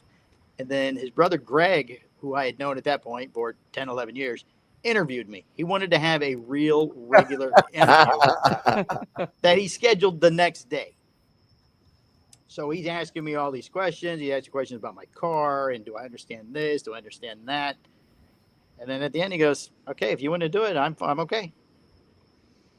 So yeah, that's how I got started. Now it's about a year and 3 months into it. I'm still getting kicked in the dick, but Florida's growing. I do a lot better in person than I do over the phone. So, it wasn't I was a about to terrible say idea. that was one of the when we first started doing the podcast, that was one of the things that we talked about, was that you took over as national sales manager for Powstanie. So it was one of the things that's like, okay, cool. Yeah. Like one of the hardest things about it, for one, is that I can't pay him what he's worth. Right. For two, No, it's true. Right. Like, and for one, and for two, there's a tremendous learning curve to all of that. Right. And experience and walking through all that takes time and effort, and you have to kind of keep going. Right. And for three, at that point, it's the thing that pays him the most. And so, like, the pressure's on, right? Like, hey, your goal, like, here's your salary. We want you to be here, but here's what you got to do to get there, right? And like, oh, and by the way, if you're not consistently doing the things that are required, and all of a sudden it becomes a negative on the business, I have to fire you. Like, I don't, it's just, here's how it looks. And like, so that's a lot to put onto somebody, especially somebody that, has been kind of with you for so much shit. Right. But, it helped him out. It's helped us out. We have had our come to Jesus moments where I'm just like, what are we doing? But, Palmer's really receptive to a lot of it. He does, and he makes a lot of adjustments to get better. And, like, as he continues down this road, he continues to improve. So you hope, like, there are two kind of simple basic goals that we look at. One of them is obviously establishing Florida at, for it to be the biggest state for us and most successful. And once it is, we replace Palmer with somebody else. Just in Florida, not the entire job. Yeah. Somebody gets that Florida in-house job with us. Right. And then we start focusing on other areas, whether it's tri-state or, Tennessee or whatever. And Palmer would then make trips up and back. Right. And check in on accounts, hit specific areas, and fly back out. And then once that's established, then you replace him there. So it's taking longer than we had anticipated, but he's getting better at it. So, and I saw that this week, right? Like, he had a few really good sales. It's like, okay, so that shows you that you're making progress. That's awesome. I do have one quick question before we veer away from this. So a few weeks ago, we had Jeremy McDonald on from Wildfire, and when he became the national sales rep for Caldwell. Caldwell. Caldwell. Yeah. Sorry, I froze up there for a minute. He said he had to Google, what does the national sales rep do? Was it the same thing for you, Palmer? Did you have to Google exactly. it? And be like, fuck, what are my responsibilities now? Right. But that's not all you do, though. I mean, there might be a list somewhere on the internet, but that doesn't tell you everything. Absolutely. Yeah. I cleaned a humidor at a golf course this week. But it meant a $3 sale. So, fuck it, I'll spend 20 minutes cleaning the humidor. I don't care. It makes all the difference. It's amazing. The customer, like, had to you know, ask. yeah, we press really hard for the customer service, you know, and Palmer understands the vision. At the very least, he understands the vision, right? So he's willing to put in the work for those things, and that's what makes all the difference. So the goal really this year was to really hit the ground running hard when it comes to podcast content, and really kind of establishing that and hoping that we could generate revenue from it. And because it'd be nice to make money from it. So that goes into my next part. So you have Cigar Hustler, as in the lounge. You have Powstanie as the cigar brand. Yes. And now you have Cigar Hustler podcast. So what happened to make you guys go? I know what happened between us. It was, you know, we decided to get drunk one day, and he convinced my wife that it was a great idea that me and him decided to go do a podcast together. So what ended up being the process between you guys going, we're going to go ahead and do a podcast about whether it's cigar news? Because I love the fact that you guys do it's cigar news, but it's personality based behind it. So how did you guys go into the Cigar Hustler podcast? Well, Mikey came to me one day, many years ago, and said, "Hey, let's do a podcast." I went, "Okay, I'm in." And he goes, "Okay, figure out how we do it." And then he walks out. And I'm just going, "What? You're in charge. You're in charge. Figure out how to do this. Let me know when I need to talk into a microphone." So that's And how we that was it. That's how we got started. This is And awesome. to this day, I still have no idea what's going on. Yeah, he doesn't know how to run the machines. He doesn't know how to set them up. But I don't have a key to the place. I don't even know he where doesn't have that. a key to his own shop. He'll call me some mornings and go, "Are you coming to the shop?" I go, "Yeah." Where you at? Because I'm sitting here, I can't get in. Because I'm in the private lounge because I can't get in upstairs. So the And you can only get in podcast that private you guys lounges do, because it's what is the, I don't want to say what is the purpose behind it, but Yeah. what was the goal that you guys had between that you wanted to do the podcast? It was important to me that we had a voice in the industry. Yes. And that we can control our own future. You know, it's that's one of the biggest challenges in this industry, is that a lot of people depend on people that aren't really concerned about their well-being, and you see it crash and burn hard, right? So it's easy for us to do it because of that. We wanted to create our own voice. We want to be, we're very opinionated. I don't know if you noticed that, but we say a lot of things. We say many things on our podcast, and some true, some not. Who knows? Some true, and then all in, but I'll get the messages, I get the emails or the phone calls, the texts, the social media messages. Did you really have to say that, bro? Like, I'm like, what did I say? Well, you said, I'm like, that was like 3 weeks ago. What? Like, now you're, I'm sorry. I didn't mean to hurt your feelings. We've already offended somebody else by now. Yeah. We've pissed off 3 more people at this point. You got to go to the end of the line. But like, I think that's what I love about you guys, man. Honestly, you guys always speak your mind and you have fun while doing it. And I hope that that's how we convey ourselves too. Like, I keep relating because I feel like I relate to what you guys do. You know, I mean, we have so much fun with what we do, and we also want to give a voice to some of the smaller boutique brands that just have fun and just see where it goes. And so many people take it too seriously and they don't ever give a real look at the industry. You know what I mean? And we try to keep it light like that. So I love what you guys do, man. Thanks. Thank you. I mean, I learned that, like, I got a pull, right? For kind of like an analogy, like if I pull, right, and everybody on my team pulls, and we can kind of force this industry into a different trajectory, it will be better for all of us, right? So it's funny because, like, I started doing the clips, and you don't know if it's paying off. You don't know. But I'm like, I just 100%. you know, like you just keep going. And then I met a guy, and he's like, here's what you're doing wrong, here's how you kind of do things differently. Okay, so then I started doing things differently, and then all of a sudden I see all these other media guys doing clips, and you know, I will say you're the reason that we do clips. I love that. That is the best. That dude, that is one of the biggest compliments I can get. I am the person that does all the clips that we do throughout the week of the shorts. You're the reason I do the shorts. That's amazing.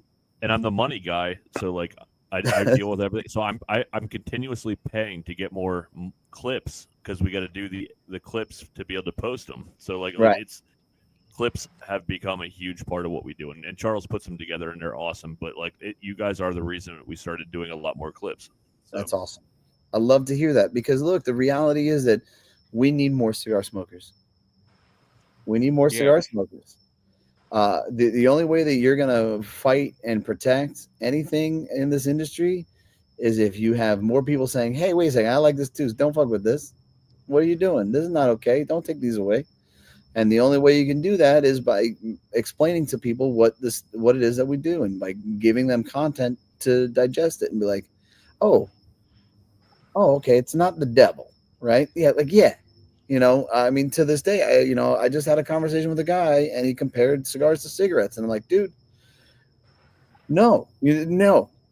Or this was even better. I had a guy the other day. He's like, yeah. He's at the gym. He's like, I was at Costco and I saw some cigars and I almost bought them thinking of you. I said, if you think of me when you're buying fucking cigars at Costco, you have the wrong impression of me. Like, that is the biggest mistake you could ever make in your life. What are you going to buy the Cuban Romeo and Julietas at Costco? That's what you're doing, buddy? Like, what no, he's going to buy the Alec Bradley cigar sampler. Like, dude, what? Like, and you know, then he was like, he came up to me a couple days later. He's like, you know what? Bring me a sampler of cigars. I'm like, why? He goes, well, because if you think you have better product, then I want to try. I don't want the Costco stuff. I'm like, okay, perfect. So, you know, like maybe it clicked in his brain. I'm hoping, but like there's not enough of that goes on, you know, and the problem that no one wants to talk about is it's the entire industry's fault. It's the media's fault. It's the retailer's fault. It's the brand owners and manufacturers' fault. How many retail shops you walk into and you're instantly judged and nobody fucking greets you? 100%. Like, okay, fuck us. Like, dude, I'm in here to spend my money. Like, hello, maybe? How are you? Like, it can be a very intimidating thing, right? See, that's my wife's thing. She is a 100% cigar smoker, and her first cigar was the Liga 9 when it was blended by Saka. Okay. That was her first cigar. It was blended by Nick Melillo. That's the story. Oh, okay. I'm sticking to that. So it was approved. I will agree. Yeah, I will agree with that. So what's funny is you can ask either one and they'll tell you different stories, but that's what I like to say. That was her first cigar. So that's what she enjoyed. Right. She started off full body, full strength. And that's the one thing that she hates is when she goes into a cigar lounge, everybody wants to give her a flavored cigar. Yeah. And she looks at him like, no. Why? Yeah. I don't want this. Right. And the dichotomy of watching her go in there and she's picking out her own cigars and the people go in there and telling her, no, you'll like this better. Right. It's like, you don't know this woman. Right. The decision has been made. I have picked this up. Right. Oh, that's a good cigar. You know? So a couple of things. One, we always do a hot box question that is 10 random like questions that we like to ask for you guys. But when we get I don't want to say a couple, when we get a team, that's what our wives okay. When we say a couple on here, I have, this is your work wife. So I have a set of questions that I like to ask to a couple that comes on here. So the first one I want to get on here, and I want both your thoughts. So when it comes to both of you, who's the first one stressed when it comes about the business? Ooh, good question. Who is the first one stressed? Are we taking a turn or just yelling out answers? You go first, Palmer. Go Probably for it. Me. Yeah, I would I'm always say the one that goes, that's going to cost a lot of money. Yeah, I would say that. I would say that I'm more directly stressed about Palmer than I am than the business. You know what I mean? Like, I'm being 100% honest. I'm like, okay, all right. So how did we get? There's a line I'm going to push him to that's going to be just too far. Normally the conversation is, listen, I got to be 100% honest with you. Like, are you prepared for that? Right? Like, and I mean, maybe he's not. Maybe he's like, you know what, dude, not right now. If he said that to me, I'd be like, I would respect that. I'm like, okay. That's all I got to say. I'm not going away, but Can I'm you going guys to send me that clip. Can I have that clip? You guys send that to me. Listen, I will send it to you. We got you. I'm not going away. It'll buy you some time if you're in the thick of things. But I'm the old. reality Who is knows? That might buy me just enough time. it might buy me just enough time. But like the reality is that you know he died. We were about to do this new thing, but So Boots, I need you to learn how to read. No chance. Yeah. It's not going to happen. No, it's not going to happen. not the Japanese. All right, so Japanese. That was a the great clip. Japanese. Holy fuck, Yeah. I laughed at that. That was great. So these Japaneses, like, oh, dude. All right, so who has the word? Wait, hold on. Boots will say something, and we'll just look at each other and just bust out laughing. And then usually hear like, yes. I really want to see like Boots on camera and just see the look between you guys when he says something, and you guys just look at him like, what? I just want you to know, if Boots goes back on camera, he's going to wear a mask again. We like to put him in random masks. That works. We did a mask a month. Yeah, they were seasonal. Very entertaining. Yes. One year we had him to have it looked like he had a giant turkey on his head, like he put his head inside of a turkey. Turkey. I need that. All right, so who has the worst temper? He does. Oh yeah.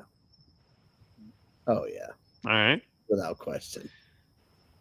So when it comes to the business, who's the best with money?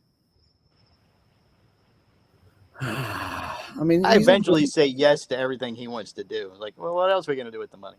Yeah, you know, it's Palmer doesn't really have that much control of money, and like I'm always about, hey, my saying is let's jump off a cliff and build a plane on the way down, and I'm willing to pay. Like, okay, let's try it. My brother is better with the money, so he's my partner with the Cigar Hustler and Powstanie, but he's not a partner in the podcast. It has nothing to do with All the right. production company at all. Yeah. So between, I guess, the three of you, who's the idea person? Who's the one that has all the crazy ideas? Go ahead, Palmer. I'm thinking. I don't know. I honestly would say me. As far as the business, yeah, I put all the show content together with the stupid jokes and stuff. But he's the one that says, you know, we should go on whatever that thing was you mentioned earlier. We should go on that. This is what we should do. Yeah, let's try this. Let's make T-shirts. Everybody wants a Cigar Hustler Podcast T-shirt. Yeah. Yes. Let's build our own merch Beanies. store, you know. Hats.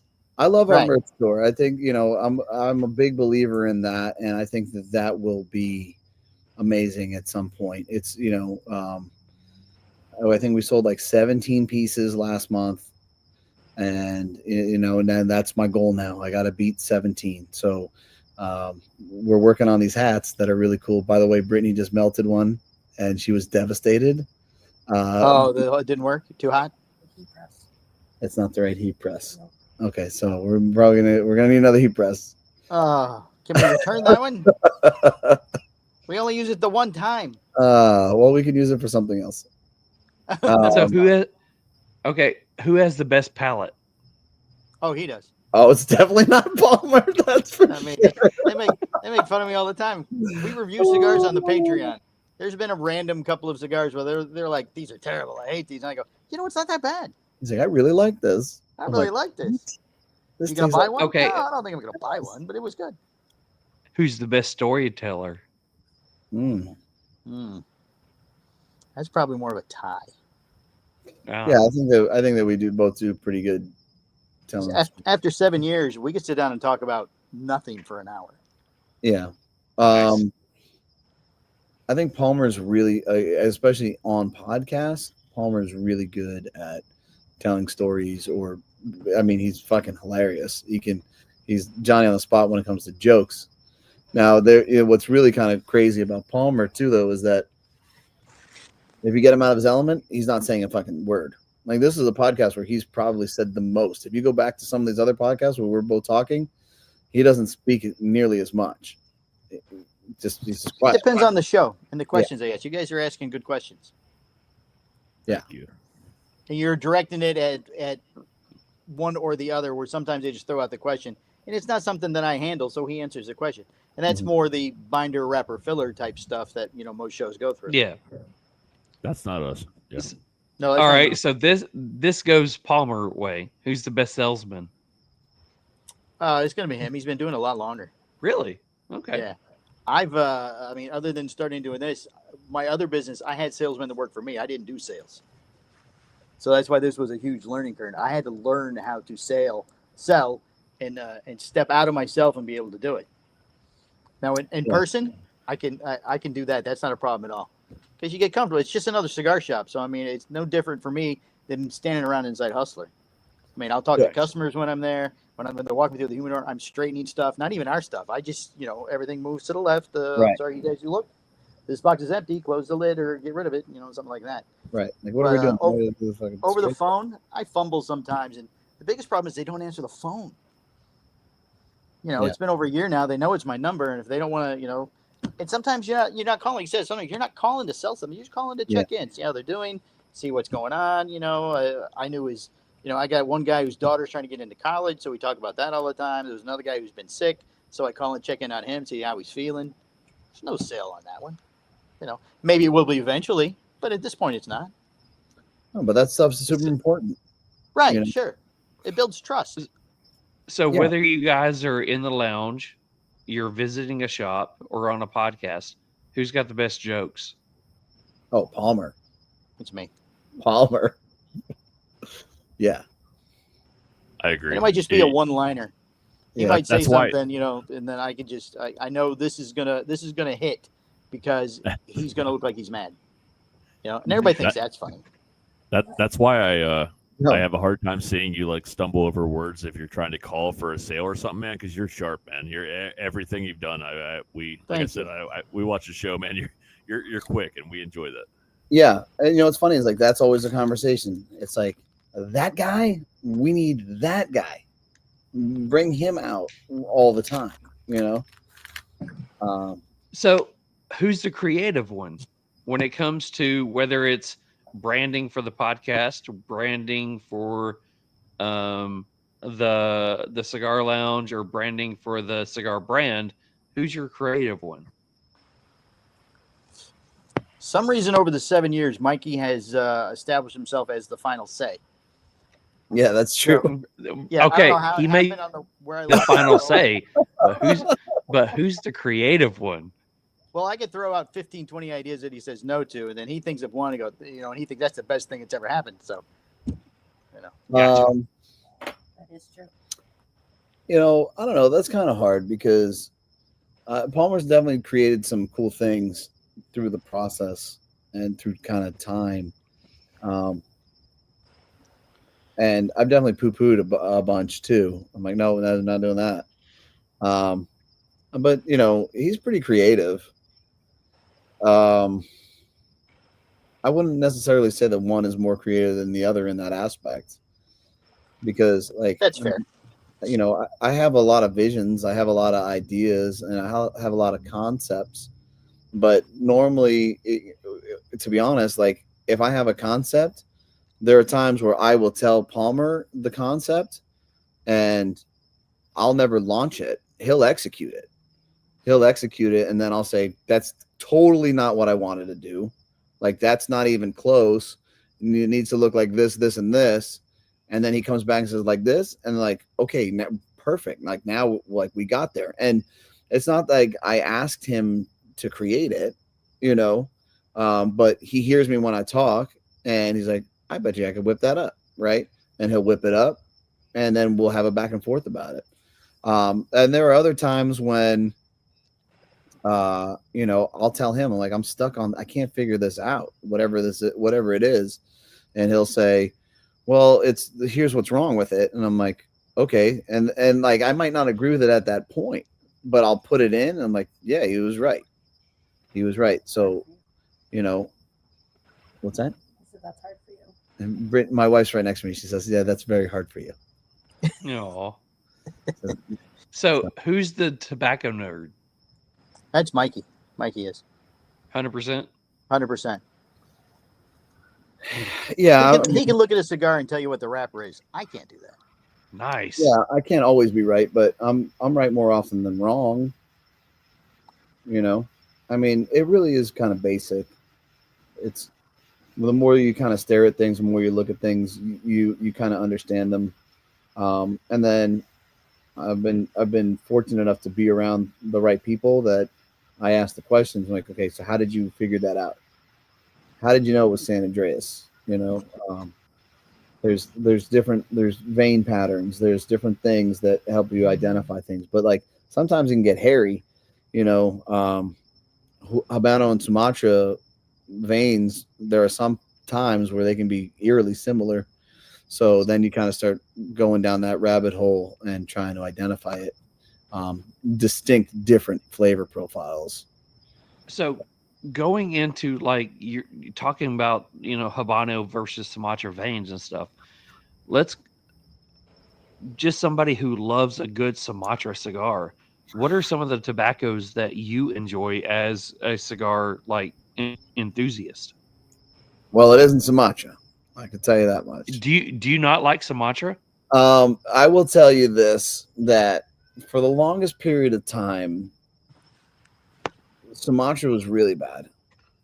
Sumatra was really bad. It tasted, it just didn't taste good, man. It tasted extremely bitter and very dry. And I get that. It took a long time for it to be fermented in the right proper way where it became something that was flavorful for me. And not only that, but I always kind of use things as steak references, right? And like the reality is that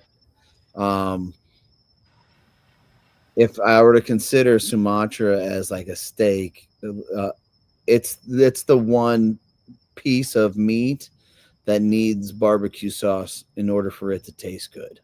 So what is the one tobacco in steak reference that is balanced and has everything that you need, whether it's the protein taste, the salt taste, the pepper taste, the iron taste? What is that one tobacco? I mean, the best example that I could tell you is that Habano is the most neutral. It has like the most kind of a little bit of everything where you can tweak the internals of a cigar and create something totally different, right? When you kind of when it comes to your line, what is the cigar that tastes like the steak for you? Because I will tell you what I told Mick earlier today. Well, the reality is, look, I mean, I could argue that the statement could be easily argued by saying the San Andreas, but okay, I don't think that that's the fair statement, because here's the reality. I look at all of them as steaks, but like some of them are fillets, some of them are prime, some of them might be ground beef. Like there's different parts of the cow here as far as different blends are concerned. So like the Connecticut for me, I absolutely love. And I think it's an amazing flavor profile, especially in that Corona Gorda. It's just like, dude, I will smoke that cigar with pre-workout on the way to the gym. Right. Nice. And that is a pairing bar none. I'm going to tell you. Alpha Jim, JYM, Black Cherry, and Powstanie Connecticut Justice is like the best. And I'm not a So tell me about the broadleaf. The broadleaf, I didn't blend the broadleaf. My brother actually blended the broadleaf. And what happens with broadleaf is it's a very overbearing wrapper, right? So you really got to tweak things in order for it to have a distinct flavor profile. Now, you fast forward, we made that cigar 10 years ago, and we've obviously reproduced it, but we can't anymore. And the reality is that the Connecticut broadleaf that you see more often than not today has tendencies to be a lot thinner than what it used to be. And it's not as distinct. So a lot of brands and manufacturers will say, well, we were looking for a lighter broadleaf. That's not true. You didn't have the other option. The other option didn't exist for you, right?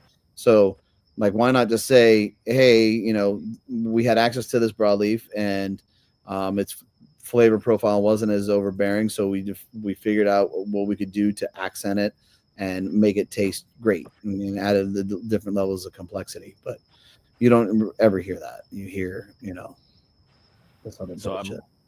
I'm gonna jump in on that. So I brewed beer for many years, and I've become friends with many different brewers in big markets, and especially here in Memphis. Like I've met all the brewers, and I'm going to compare it to that because we have some brewers coming on a show in a few weeks here. Actually, it's in January, I think. But anyway, so that'll be good for views, by the way.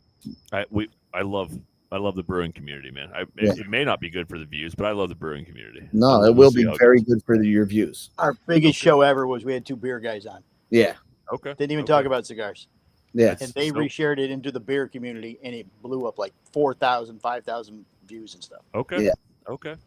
No, but so to me, so I lived in the Northeast for 40 years of my life, and being a brewer and learning about all these, that's me and the wife's hobby. We go to breweries, you know, we it's kind of evolved into cigars and beers kind of thing.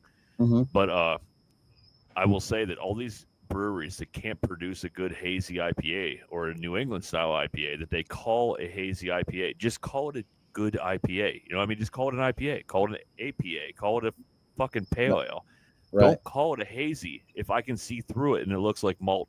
You know what I mean? Right. Like I just don't call it something it's not. So I'm sorry I jumped in there, but like it's exactly the same thing. Like don't call it something it's not. Call it a good beer that maybe didn't come out the look that you wanted, but came out something that, you know, is still a great beer. It's still the same thing. I mean, what normally happens though, it might not happen overnight, but the people that understand that it's bullshit, they just stay away from that brand.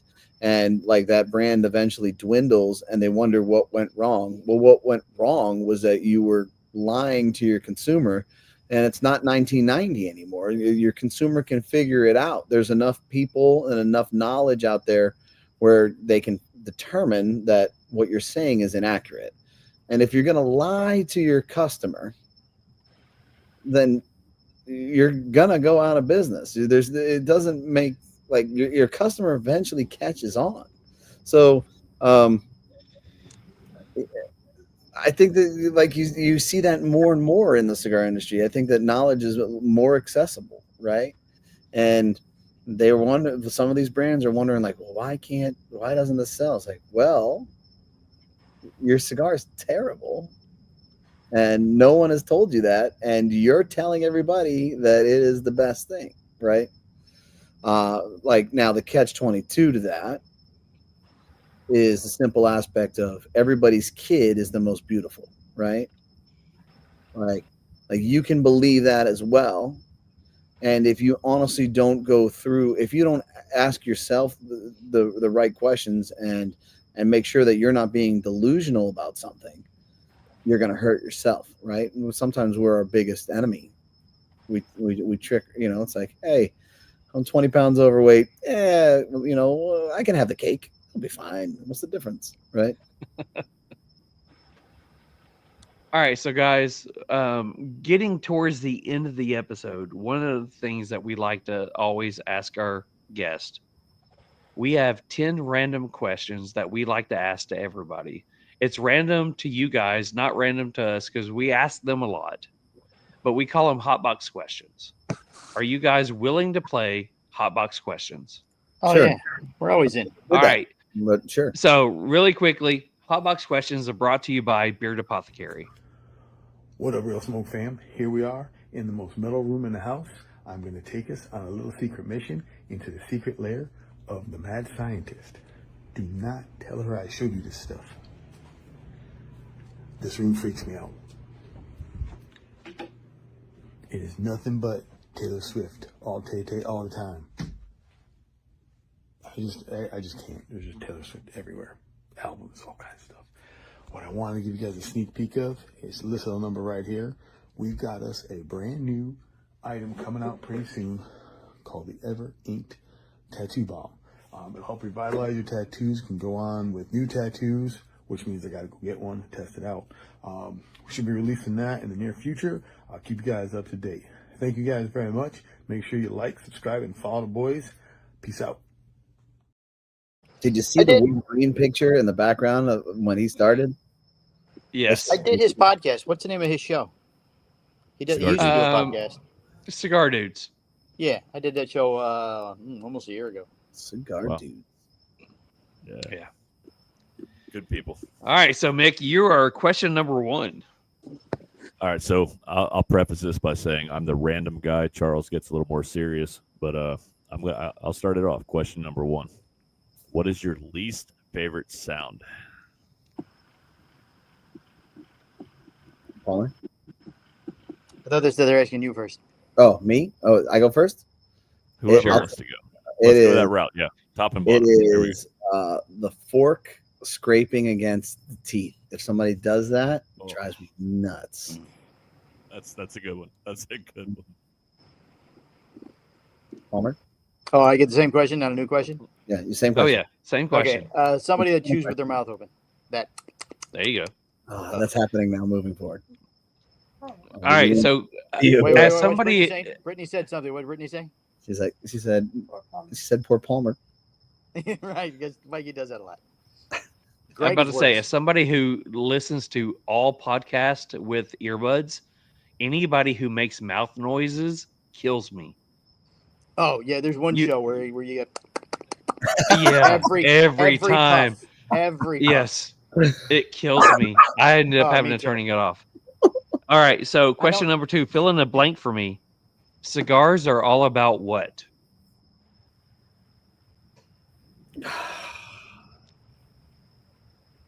I don't know. I don't know what you want me to say here because I'm not the guy. I'm not the guy to say cigars are all about passion. I'm not the guy to say cigars are all about enjoyment. You want a minute? I got one. Go ahead. Time. It's all about time. Taking time either to smoke it or taking time to smoke it with somebody.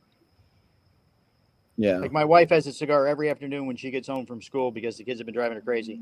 She needs that time outside to smoke that by herself with the dogs and just relax from the day, just to unwind.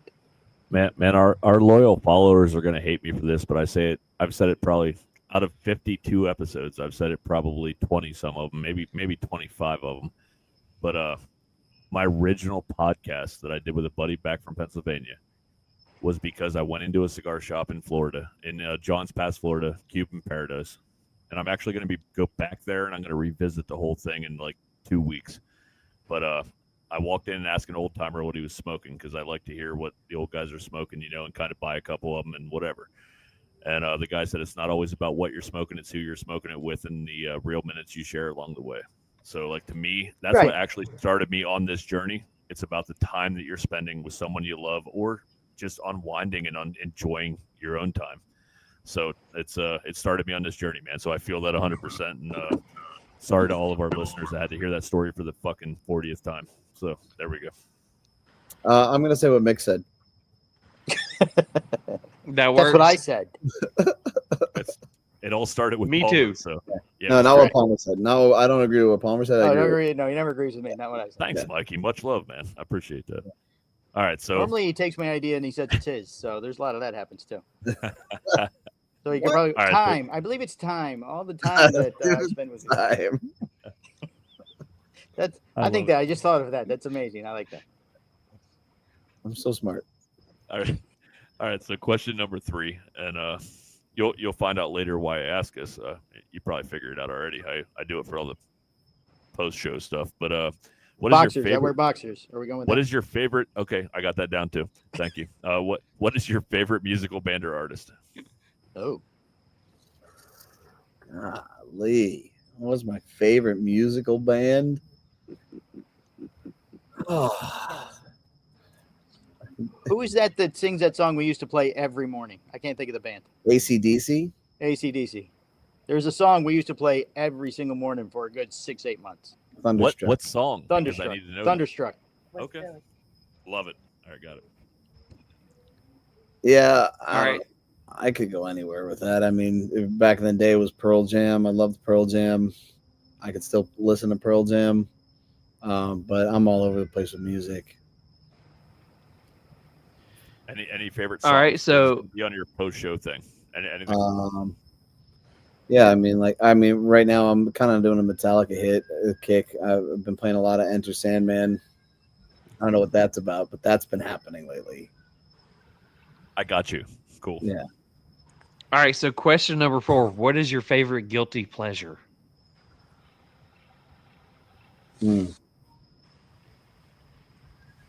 Hurting Palmer's feelings.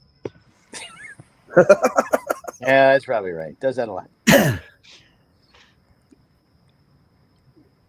that your real answer? You can go with no. I it. mean, He already wrote it down. It's too late. you know, I need this I got a clip lot. too, please. This is the I second gotta- clip that I need. The second clip. I think I got a couple of guilty pleasures, but they're all kind of masochistic. You know, like I enjoy the gym. That's definitely a guilty pleasure. Beating the piss out of myself. I enjoy coaching. I coach my kids and everything, and that is absolute chaos. And you know, it's wild at times, but and they're like sometimes going into it, like I start to get like almost a borderline panic attack. I'm like, oh my God, this is so stressful. And you know, like, but when it's done, there's always those moments you're like, yes, exactly. You know, like I had one kid that is my son's best friend, and he's a great basketball player, and he plays football with us as well.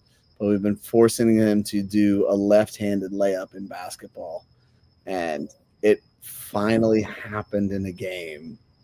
And like myself and the other coach, we were giddy like schoolgirls. We were like, yeah, he did it. We're hugging and jumping up and down. And like it meant we didn't care about the score, we didn't care about anything, but the kid forced themselves to do it. And it's like that was very rewarding. So stuff like that. I feel you 100%, man. I coached girls soccer. It started with my daughter playing soccer, and I coached for 15 years total. But even after she graduated, I coached for like another 2 or 3 years. And I coached at the high school level. I coached a little bit at the college level, and like it's like a chess match, man. But so one of my big things was. We'll never know what one big thing is. Oh, there he is.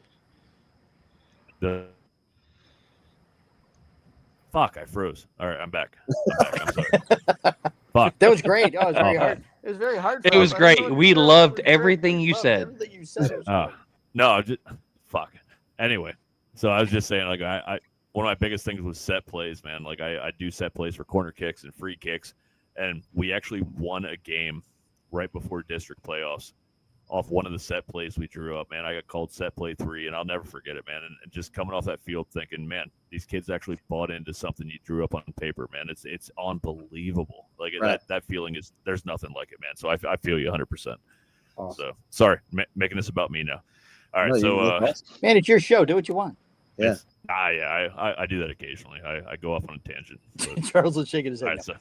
Right, so question number 5. What is the weirdest food you've ever eaten? Now, I went to China for 20 years, so I have a list of weird foods from those days. 20 years? Yeah, for about 20 years. I was setting up factories for U.S. companies in China. Holy shit. Yeah, until COVID, then they sort of killed China. And now the tariffs has killed it again. So, yeah, that's why Mikey said it helped me, because my business had started falling apart about the time this opportunity opened up. So it was just a perfect time. All right. So in China, what was some of the weirdest shit you ate? Well, they used to like to play a game, will Palmer eat it? and they would bring something out during the meal. And I started going with my dad. It was my dad's business originally, then I took it over. So he told me in the beginning, he goes, whatever they bring, you have to eat it. I'm like, okay, fine. So, I mean, there was this blood jello, live shrimp. They would bring him out, drop him in a glass of beer, and then they go, oh, now he's happy. Now you eat him. So then you have to take him out of the beer and bite his head off and then eat him. 1,000-year-old eggs are disgusting. I've had alligator. I've had snake. All sorts of things. And then one time there was a dish. I don't like spicy food. So there was some type of fish soup thing where there must have been 1 million peppers floating around inside of it. I mean, it was just super, super hot. So I ate it. And then after I got done, he looked at me and goes, what the hell are you doing? You said you eat everything. He goes, you don't have to do that anymore. I was like, oh my, and I'm sweating. I thought I was going to get sick. So maybe that, whatever that spicy fish soup was. I don't know if I've eaten anything weird. Oh, I've had the swan. That was kind of neat, but that just tastes like chicken, but it looked funny. When you ate So the Mick needs you to go to his house and take care of all the geese. Take care and of the geese. swan. Geese Yeah. are mean, man. I used to have a farm. I had 2 geese. They were Fucking mean. hate geese. Every time. They either attack you I like the- or ruin, I like the ruin a eggs, fucking though. podcast. Like it's every The week, eggs are man. like this big. And the This yolk big, inside- and they're great. They're great. The yolk great. inside size of a softball, and they were. You only needed the one. You're making a 12-egg omelet out of 1 egg. Mikey's like, he looks so disturbed right now. You're wild. You're wild, man. Duck eggs are good. Those are good too.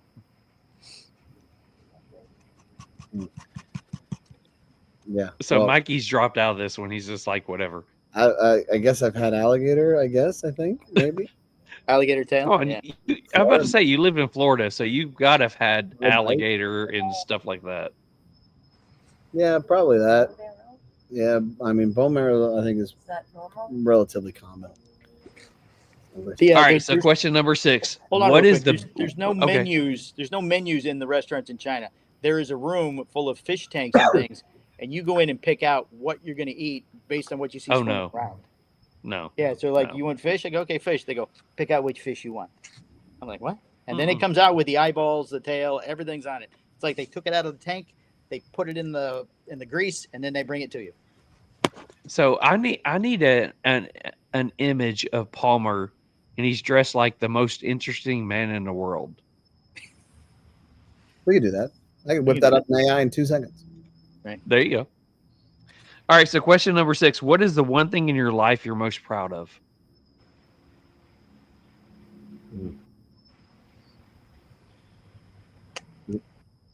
Me? Yeah, Either you go one. first. You go first. My wife. Oh. Oh, yeah. she's sitting right there. Yeah, because she'll kill you. She put She'll kill you if you pick something else out. No, she puts up with all my shit, and she puts me in the right direction. I mean, I wouldn't have made it at 8 o'clock if it wasn't for my wife. I'm like, where is? And she's like, I Thank don't you, know. wife. Did you Thank check? you so Brittany much. and I have to schedule his personal appearances. Yes. We have our own little text between me and Brittany. Like, okay, I've arranged this. You have to make sure he's there at this time. Yeah. She go, That's okay, I because got he's it. so famous. We He's so thank you, famous. Brittany. Thank Yeah. you. I don't know what the Thank you, famous- Brittany. I wouldn't have my kids without my wife. So she Well, that's wins. true. Well, that happens. Yeah. That does happen.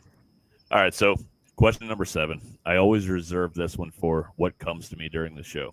So obviously we mentioned earlier we watch you guys' show, and we're big fans. That's what we do in this show. We bring on people we love and care about, and people that we enjoy watching in the industry. So one of my favorite segments is, and one of the favorite little short clips that you guys do is, you guys are guessing the cigar ratings. For I other love that. That is my Me favorite too. part of the. Me too. I play along, love it. and Good, I try good. to. I try to make sure that I'm in there, and I lose constantly. We're not stealing this, but we may steal this. I'm just saying. So, so how do you guys think that I'm flipping this back on you. How do you guys think we are going to rate your cigar tonight? Because we smoked the Powstanie broadleaf tonight. Oh, How do you guys gosh. think that we are going to rate your cigar tonight. Oh gosh. And Do we're you not just- going to rate it along the same lines as No. Half Wheel I- because I know they already got love my rating. My rating's they already love done. your cigar. My rating's already done. Not I'm all just of them. saying. Just saying. There's one Charlie didn't like. Well, Yeah. He I think- absolutely loved it. I mean, I think that realistically it should rate well because, again, I think that it's a great cigar. Now, like the real crazy part that I'm going to We tell need a you. number though. So what do you go get? Do you ahead. guys do it on a scale of Okay. 1 to 100? I mean, like we Oh, do yeah. ratings. One to- one to 100. We do 4. 1 to we both scale it 1 to 100 and then we average the score between the both of us. Okay. Do we get to find out after we guess? So we don't know. we'll end up posting it tomorrow. If you Okay. really want, you can stick around for it. Charles hates when I do this. No, but you can. nope. You Yep. cannot. You I can think find that- out tomorrow. I don't know. Send me your phone number, Mick. Send me your phone number. I'll text you after. See, one of the tricks to Half Wheels, I know the people, right? So I know Right. how consistently they do what they like, what they don't like, and all. So that's how I have a tendency to kind of get accurate. Like I don't honestly I know. mean, my name is Charles, so Yeah, but you're not Asian, so there's You don't that. look like a girl at all. So That's so mean. there you go. Charlie does not look like a girl. You'd be nice to Charlie. We're getting canceled tomorrow. Fucking A. Not from Charlie. Wait, I got a quick Maybe. I got a quick Charlie story. This is funny. So for years at the PCA, Charlie doesn't talk to me. He'll walk by. I'll try to say hi. He just zips by. Come back again, say hi. Zips by. This year, he walked by and I go, "Hi, Charlie." He took 2 more steps, stopped, turned to look at him, and he goes, "Hey, legend," and then walked off. I'm like, "Oh, this is it. I've made it now." All right. Sure. Right. Well, now Thank he's been making fun of you. the Now that's why we got the 82. So I don't know how you 82. 82 on the SBC. So I don't know. I honestly don't know how you rate. I don't know if you guys always do like favorable numbers that tend to be 90 and above, but I'm gonna say you'll go like 87. Okay. I'm gonna say 91. I can't believe it's going to be that high. But I'm just joking. It's okay. Here's what I am gonna tell you. That however you feel about the cigar, I honestly don't give a fuck. Because I know. Watching what you guys talk about, I understand that 100%. And like that's I think that's always kind of been the comical thing is you can let someone's opinion affect you or you could just keep it moving. I prefer to keep it moving. I don't have the time and energy to be upset about someone's opinion. I love the fact that you're willing to play along with it. So Yeah, Of no, course. let It's me good. first say that, Mikey, I fucking respect that 100%. That's accurate. That's how it should be because people's palates are different, man. Like the people are gonna love it, people are gonna hate it. It's how it is.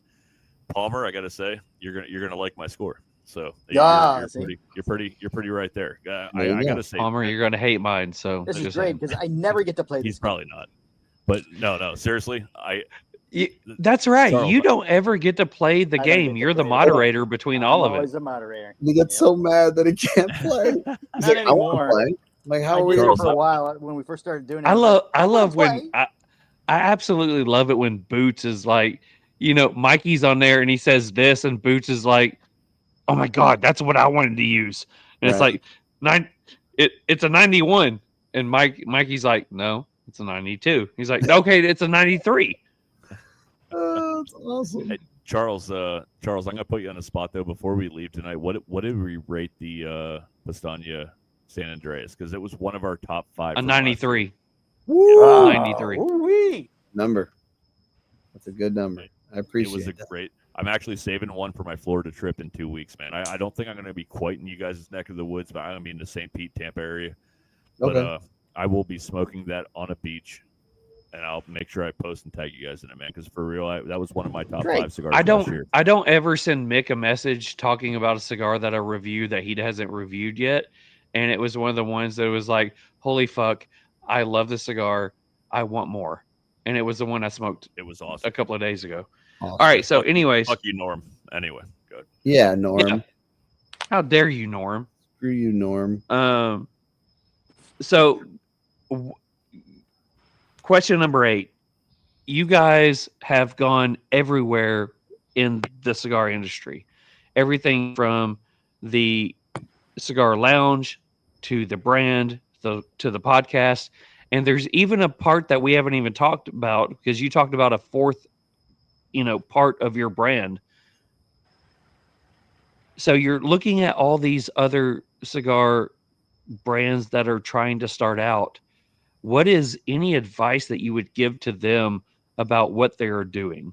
I Other mean, than understand that you don't know what every, new brand is doing, but as somebody who's gone through all the shit, what is one piece of advice you guys could give them? other than the standard, don't do it, right? Yeah. Yeah, because I feel like that's said a lot. Um,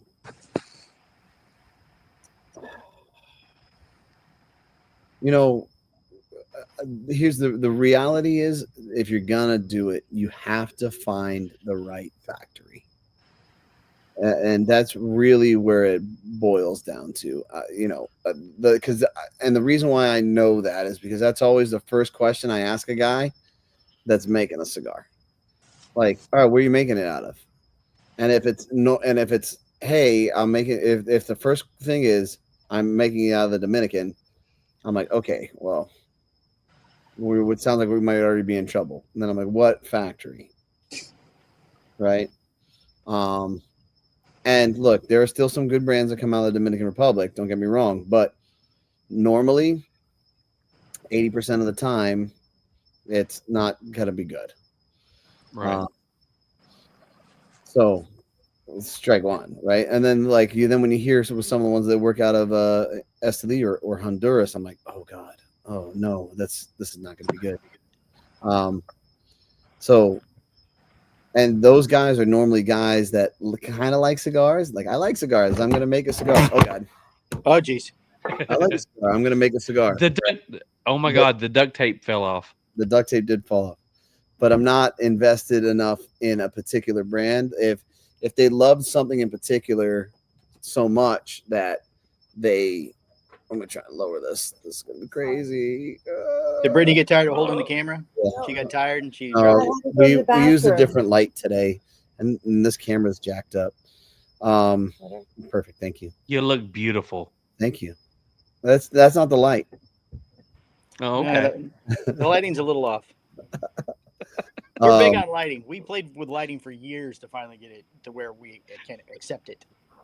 So like if a guy is just kind of getting it, like, hey, I like cigars and I'm gonna make a cigar, but they don't really like a particular brand or a company, then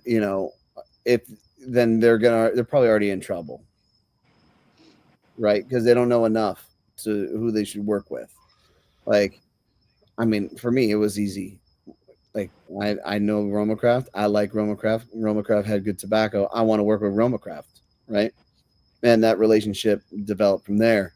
If I had liked another brand really well and they had their own factory, or they were a brand being built in a particular factory, then I would want to work with that factory. A lot of times, people that are making a cigar don't even know what that answer is. They just found a guy that's going to make them a cigar. It's like, oh God, we're in trouble, right? Because they'll happily take their money, So the ones that usually sustain usually find the right factory to work with. I agree with that. We've been around the block enough times to know that people that know what they are doing and know what they like and know the blends they like that's the guys that are succeeding in this industry. So it's good stuff. All right, so probably my only somewhat serious question tonight. If you could have a cigar with any historical figure, dead or alive, who would it be and why? Smoke a cigar? Yes, sir. Sure.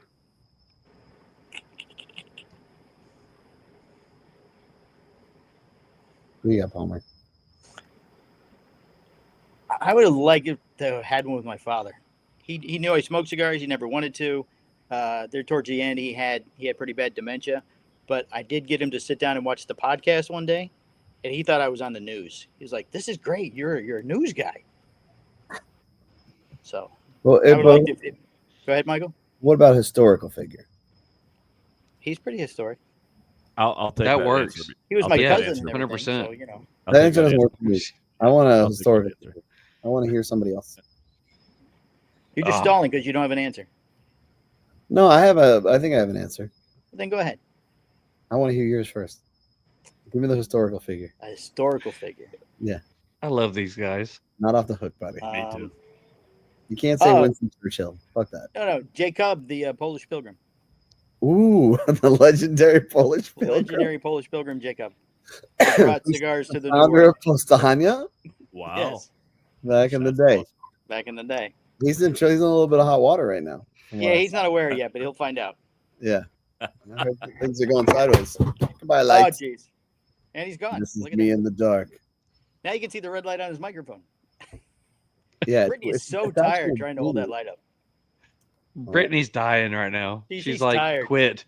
I'm tired of Hurry. holding the light, Michael. The children have all gone to bed. The dog won't hold it. The dog will hold it. Yes, thank you. Not Chapo. No bubbles. Chapo All runs. right, Um, what you got, Mikey? I would What say you got, George Mikey? Washington. I think George Washington would be pretty cool. You know, I almost said that Nice. as a joke. Why would that be cool? I mean, that guy is founding father. He went through some shit. You know what I mean? And he didn't want the job. It sounds like that's not who we have in politics today. Like, No. oh, you should be king. He's like, no, I don't want to do that. That's stupid. But we just Right. got away Brother from that, Pete, preach. Come on. you know? That's exactly what we deal with on a daily basis, no matter what side you're on. I don't care, you know. We always get in trouble because I'm not a fan of anything. I'm always a fan of, like, I'll embrace when somebody does something that I think is good, but I'll also say when somebody does something bad. And I don't have that tribal mentality where I'm linked to anything. Like, what are you going to do for me, though? You know what I mean? What do you do for the people? And I don't think that any of them have our best interests at heart. So, There you go. now you can get canceled. Screw this I- guy. No, I love it. I don't talk about my job on this podcast, but I haven't paid in a month and a half. So yeah, I feel you, brother. 100%. Yeah, that sucks. And pointing fingers is the most ridiculous thing on the planet, man. Like, you know, if I'm a person that can solve that problem, I'm solving that problem, and I don't see anybody solving the problem. You know, it's bullshit. Well, I'm sorry to hear that for you, dude. That sucks. Yeah, it's life. I mean, it's my fourth one I've been through, but it's I got to show up every day and I got to be my best. And I'm a fucking manager and pretty high up in the totem pole at this point, and I'm still fucking going to work every day, you know, and fucking putting my best face on because my employees deserve that. But it sucks. It does suck. And you're a pawn. Like, they play with you. You're a pawn in their game. Like, that's what we all are. It's Good for insane. you that you still show up every day. There's a lot of people that wouldn't do that. They're not paying me. I'm not going.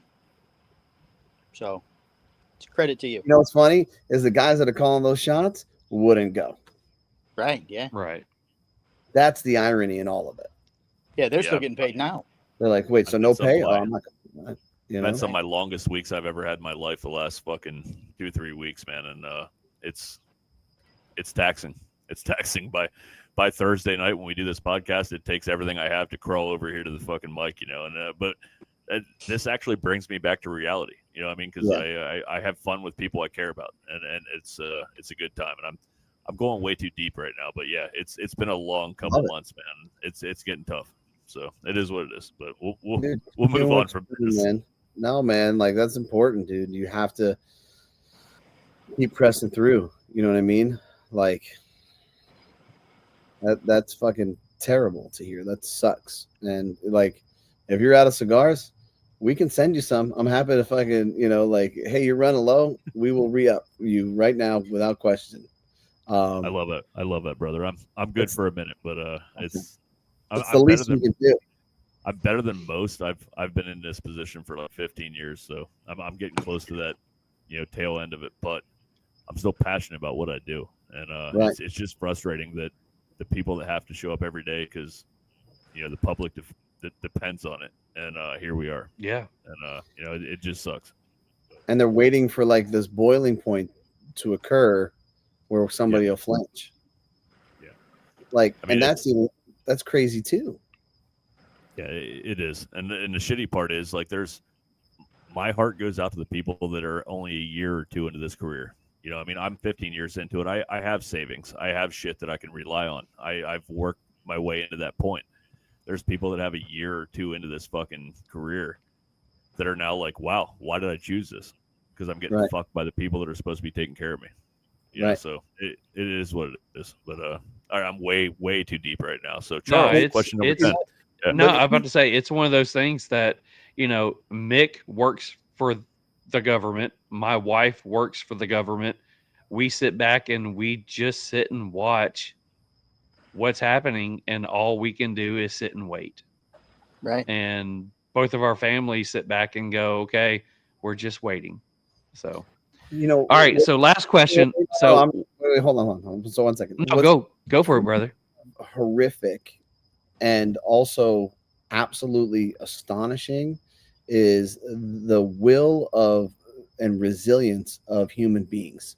Like, it's the real question is they're looking for somebody to break. They're looking for something to lose it and for shit to go sideways, one party or the other, right? And the fact that you keep going in and keep doing this is fucking remarkable, dude. I mean, people like Mick and all them that go in and still do their job to 100% of their ability, whether it's, you know, him, the people in his office, you know, the people in my wife's office that does that. You cannot look down upon them because they're busting their ass. Right. And you got to look up to them.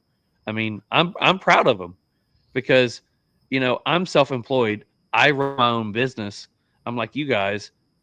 I'm over here, you know, as much as I can draw a check being self-employed. Right. These guys are still busting their ass and they're not getting that. Right. And that, you know, not only does it irritate me, but it pisses me off. Yeah. Wild, man. All right. So question number 10. So I always ask this as, what is the best piece of advice you've ever received? I'm going to do this more along the lines of you all, because I asked you in the green room from the moment we started talking. I'm going to tailor this more towards us. What is the best piece of advice that you could give to people like us who is wanting to do what you guys do? You guys have a very successful podcast. You guys have a show that when people look, you know, and they're looking back into YouTube or whatever, and they're looking into learning about cigars or learning about cigar industry news, they look into you guys. What is some advice you could give to us and other podcast people who are new like us that could help us grow? Palmer? Be consistent. Keep doing the show. There's going to be bad shows. There's going to be good shows. The trick is to keep going, because if you miss a week, they're going to find something else to watch. Yeah. Yeah, and then they might not come back. Man, I couldn't. That was spot on. I couldn't agree more. That's exactly what I was going to say. I was going to say that's our biggest flex, is that we have only missed, in 7 years, we've missed like 2 shows. You got to keep going, man. You got to keep going. And like, I think the insane part of it too is we're so close. Like, this is where it is, right? And then you realize that you're not anywhere near where it needs to be. But you know what? You keep going. You keep showing up. You keep working on your craft. You keep getting better. For me personally, what makes you guys want to keep going? I know what makes us, because we talk weekly. We talk daily. What makes you two keep going to where it's like, I know it's got to be an early morning or a late night, and you guys have already worked the lounge. You've already worked hours on the phone trying to sell Pastania. what makes you guys keep going? What makes you keep going, Palmer? I don't know, man. That's a good question. We've had weeks where something bad personally will happen in either one of our lives. You figure, okay, no show this week. You know, I tell Boots no show this week, and then Mikey will show up. You know, same thing with him. There'll be, you know, there's times when I've been hell. When I had COVID, they put a dummy in my chair and called me and put the phone in front of a skeleton. Yeah. And I did the show from my bed. 100% get that. Yeah. I mean, my mom passed Christmas Day on Christmas Day. And the next week, Mick and I were on here and he's like, can you do this? And it's like, no, I can't do this, but we got to do this. right. Yeah. That's what you do. I think it's a combination of things. For one, I believe that we're going to change this industry and we're going to change it for the better. That's what we're here for. And we're going to make it so that cigars are socially acceptable again. So that belief helps. I will tell you that some of the most like reinvigorating things for me is when I meet or have interaction with people and they believe more in me sometimes when I'm at a low point, you know, like the interactions that I've had with Skip, the interactions I've had with Matt Booth.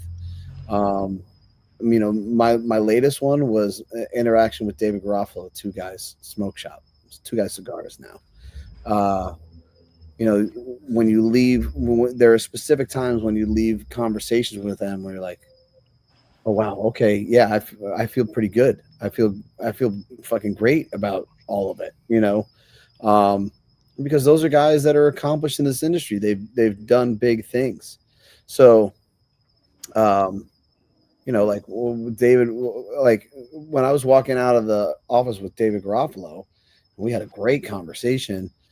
You know, like one of the last things he said to me is like, man, keep going, keep doing what you're doing. You're going to be big. And I was like, that's one of the greatest compliments somebody just dropped on me ever, you know, because it didn't just come from somebody, you know, it came from somebody who's put in 30 years plus in this industry, right? Who has his own podcast and who's done all of those things. I'm like, wow, that was worth its price of admission as far as I was concerned. And like the funny part is that the whole reason why I reached out to Garofalo to go up there was because I was going to be up there with my family for a wedding. And then like, we couldn't make it work between sports activities and all these other commitments. Like, there's just no way that we can all fly up there for 4 days and fly back. There was just too many things would be missed. So, but I had committed to that podcast. So I was like, okay, well, here's what I'm going to do. I'm going to get on the plane early in the morning and I'm going to, as soon as I'm done with the podcast, I'm flying back out. Right. So like, I know that I'm willing to put in the work. Sometimes it's hard though, if you don't see other people acknowledge it, but when the guys that are important that are doing it, they give you a nod, you're like, fuck yeah. Awesome. You know? So that'll help you guys as you're going. Appreciate it. Mm-hmm. Yeah, I appreciate that tremendously, man. We've said this a few times now, man. We're on episode 52, and we're just over a year. And man, we've had a lot of brand owners on here. We've had other podcasts on here. We've had a lot of people on here, and I feel like we've connected more tonight, man, than we have with a lot of people. Like, because you guys, we have a lot of similarities. We have a lot of same drives. We have a lot of same passions. Like, we just want to grow this community and do right for the fucking cigar industry. Right. And that's what we've done since day one. And man, I appreciate the affirmation. If nothing else, that we're actually trying to do the right thing and we're pushing forward for the right reasons. So that's awesome, man. We appreciate you guys tremendously. Absolutely, man. And anything we can do to help you guys, we're here. I appreciate it. So you guys have the Cigar Hustler Podcast Network. Yep. Right. So you have other podcasts that's available on your network. Let's tell everybody about the different podcasts that you have on there, because we're not somebody who is like, we don't talk about other podcasts. Right. We talk about every podcast. We want to share. We want to build knowledge about other podcasts as well as the cigar industry. We want to bring the cigar industry into the public. So, what is the Cigar Hustler Podcast Network? So we met some guys up in Buffalo, and they're called the Down to Her podcast. They're a couple of cops, and then, Love Geo. Yeah, Love Geo. Geo. He was amazing, and Jerry's amazing, and Jerry's awesome. Caleb dresses up like a priest. So there's A priest. So Father Caleb. There's Father Caleb. And they were kind of just getting going, and we were thinking, look, here's we like what you guys are doing. What our thoughts are is like we can bring you in under our umbrella and kind of boost you with the additional exposure for people. Like we already have the followers, so it'll help you kind of go in that direction, kind of speed things up a little bit. And they said yes, and we've been doing it ever since. And awesome. It's been a great experience. Like, I love those guys. They, I think I like to say that they learned a lot from us as far as the industry is concerned. But Jerry and I are very like-minded in very similar fashions, where we don't need to take any shit from anybody. Right. We've had some conversations where things have developed, and and I've explained, and we've kind of worked things out as far as opinions and all these other things. And I cherish those conversations. They're awesome when you can challenge a person's opinions, and then they're like, oh, maybe you're right. Or, they're open-minded, and I got to be open-minded as well, because they're coming from a totally different perspective. So 100%. yeah. I'm doing when I do interviews with people in the industry, it's generally just me at this point, and Palmer will kind of manage the camera. I work the board. I become the engineer. Yeah. So Pete Johnson's coming on in November 14th we're doing like a private event with him, and we're going to interview him. And I can't wait for that. So That's I awesome. start watching and listening to every Pete Johnson podcast possible. So the Down to Herf ones, the first one especially, was a great. It was. Because it's just when you can get a guy on the show and they can relax and just kind of be open and honest about things, you get to kind of know that person, right? So instead of the standard, well, I started my monsters and blah, blah, blah, like that, If you get a chance, watch the episode that we did with him and see what you think. Let us know. Absolutely, I will. So I start mainly on Spotify, and that's where I really find the majority, where I start to find my things. So are you guys on Spotify as well? Oh yeah. Yes. Okay. Perfect. So then I will look you up on that. Absolutely. It was a great episode. Yeah, that was probably one of our top 2 or 3. That was the one that me and Charles were like high-fiving. Like, I wanted to drive to Knoxville and high-five him for real, because it was like one of the ones where we were like, holy fuck, we actually did this. It was, we could have went on for another 2 or 3 hours with Pete. Mm-hmm. Like, we want to do episode We actually had 2. to stop him and say, we'll do a part 2. It was all behind the scenes, all stuff that that people don't usually talk to him about. Like, that's what we do, and it was awesome. Cool. Well, then I look forward to listening to it. Oh yeah. Who do you guys use for a guys, distributor? Who distributes your podcast? I post on literally just Spotify, and that's it, because I don't know anything better. Spotify, we YouTube, and Rumble moved is that. where we're at. We moved to Spotify a couple of years ago for the main reason. I mean, they're free, and you can put video and audio up, or you just put a video up, and they will distribute it as video and audio. Oh wow, I didn't know that. Cool. Yeah. Yeah, we do. All right, so guys, Spotify, YouTube, and Rumble is where all of our past episodes are posted. So yeah. So I know we didn't get into, and we don't hardly ever get into Riper Binder Filler, but if there's, I know you got some stuff coming out. I'm sure you got some stuff coming out.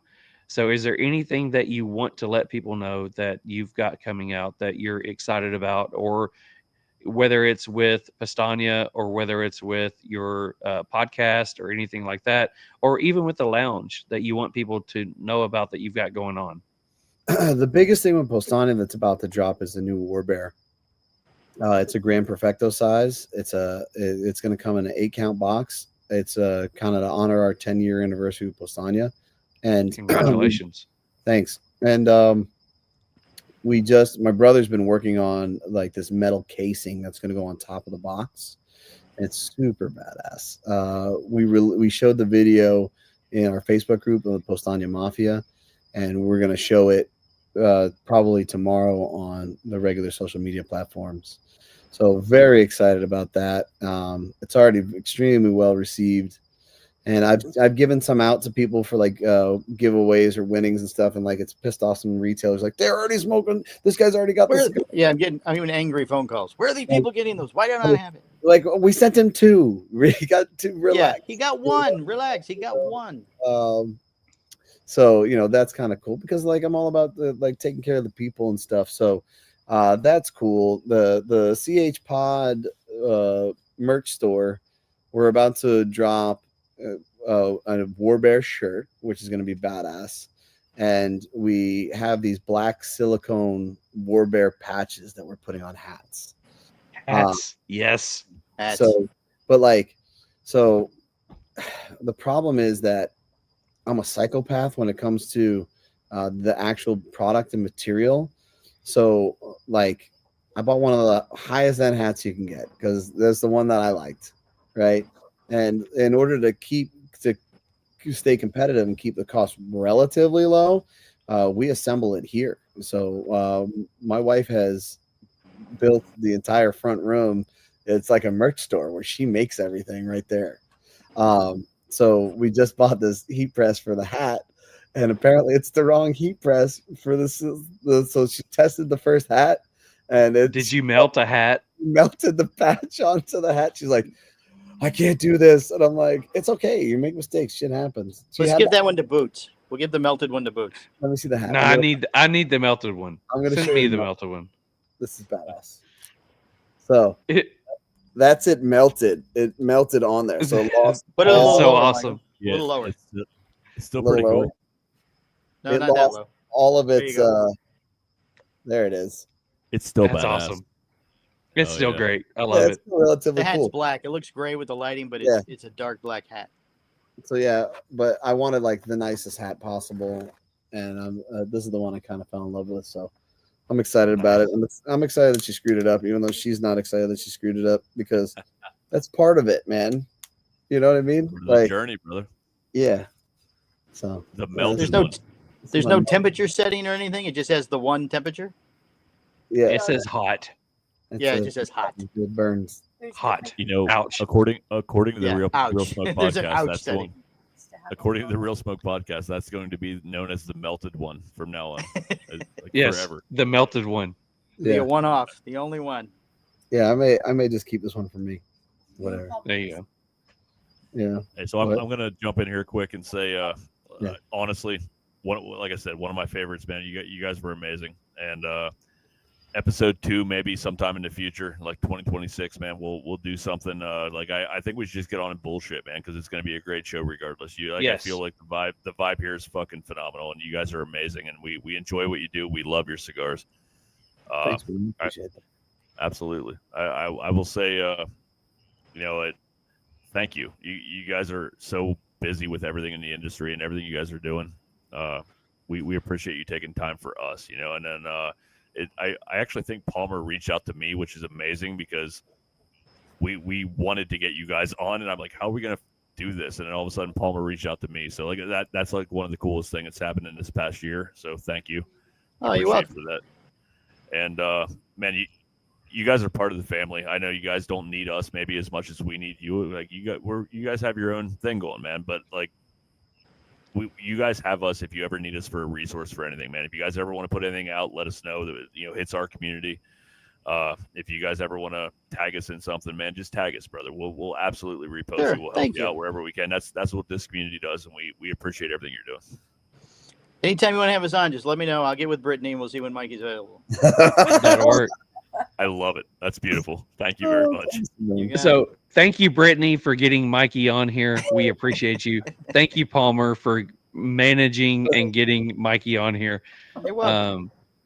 Guys, it's been an awesome show. We appreciate you guys. And as we said in the green room, if you got any feedback for us, let us know. We would love it. Try not to take in the first 15 minutes because that was a shit show. But other than that, help us out. Thank you so much. And if anybody can let everybody know where they can reach you, where they can find you, and we'll let you guys go and have an enjoyable rest of your evening because I know it's late. Yeah, absolutely. Go ahead, Palmer. Where can they reach you? Instagram. And let's see, I am Postania Palmer on Instagram. You can do Postania Cigars on Instagram. Mikey is Cigar Hustler on Instagram. You can find the show just about anywhere. It's harder not to find the show if you're looking for it at this point. When does the show come? When is the show live each week? We don't do live because. Well, I mean, when does when does it go up? When does it go up? Tuesday mornings at 5 a.m. Yeah. There you go. And our next attempt here is we're going to log into school and build a private membership platform where we go every day, and we'll see what that looks like. So we're going to test that out. It should be interesting. It's awesome. So guys, go check out them, Cigar Hustler podcast every Tuesday. Go check out Down to Her podcast, which is part of the their network that uploads every Wednesday. And yeah, they go up on keep Wednesday. staying with us on Thursdays. There you go. Tuesday, Wednesday, Thursday. There you go. You got There you everything go. that you need right there. Perfect. Thank you very much, guys. All right, It's been guys. a lot of fun. You guys were awesome, man. Have Thank you guys. have a great night. We enjoyed it immensely. All right. Thanks, guys. You got it. Thanks, guys. Bye-bye. See ya. Oh, it's Oh, just me and you now. look. Hi. It's me and you. How you doing? I'm fine. How are you? I'm pretty I'm gonna good. go- You're a new I'm gonna go- co-host. I'm gonna go to bed. See you guys. Good night. Thanks, Palmer. See you, buddy. You got it, bud. Bye. Bye.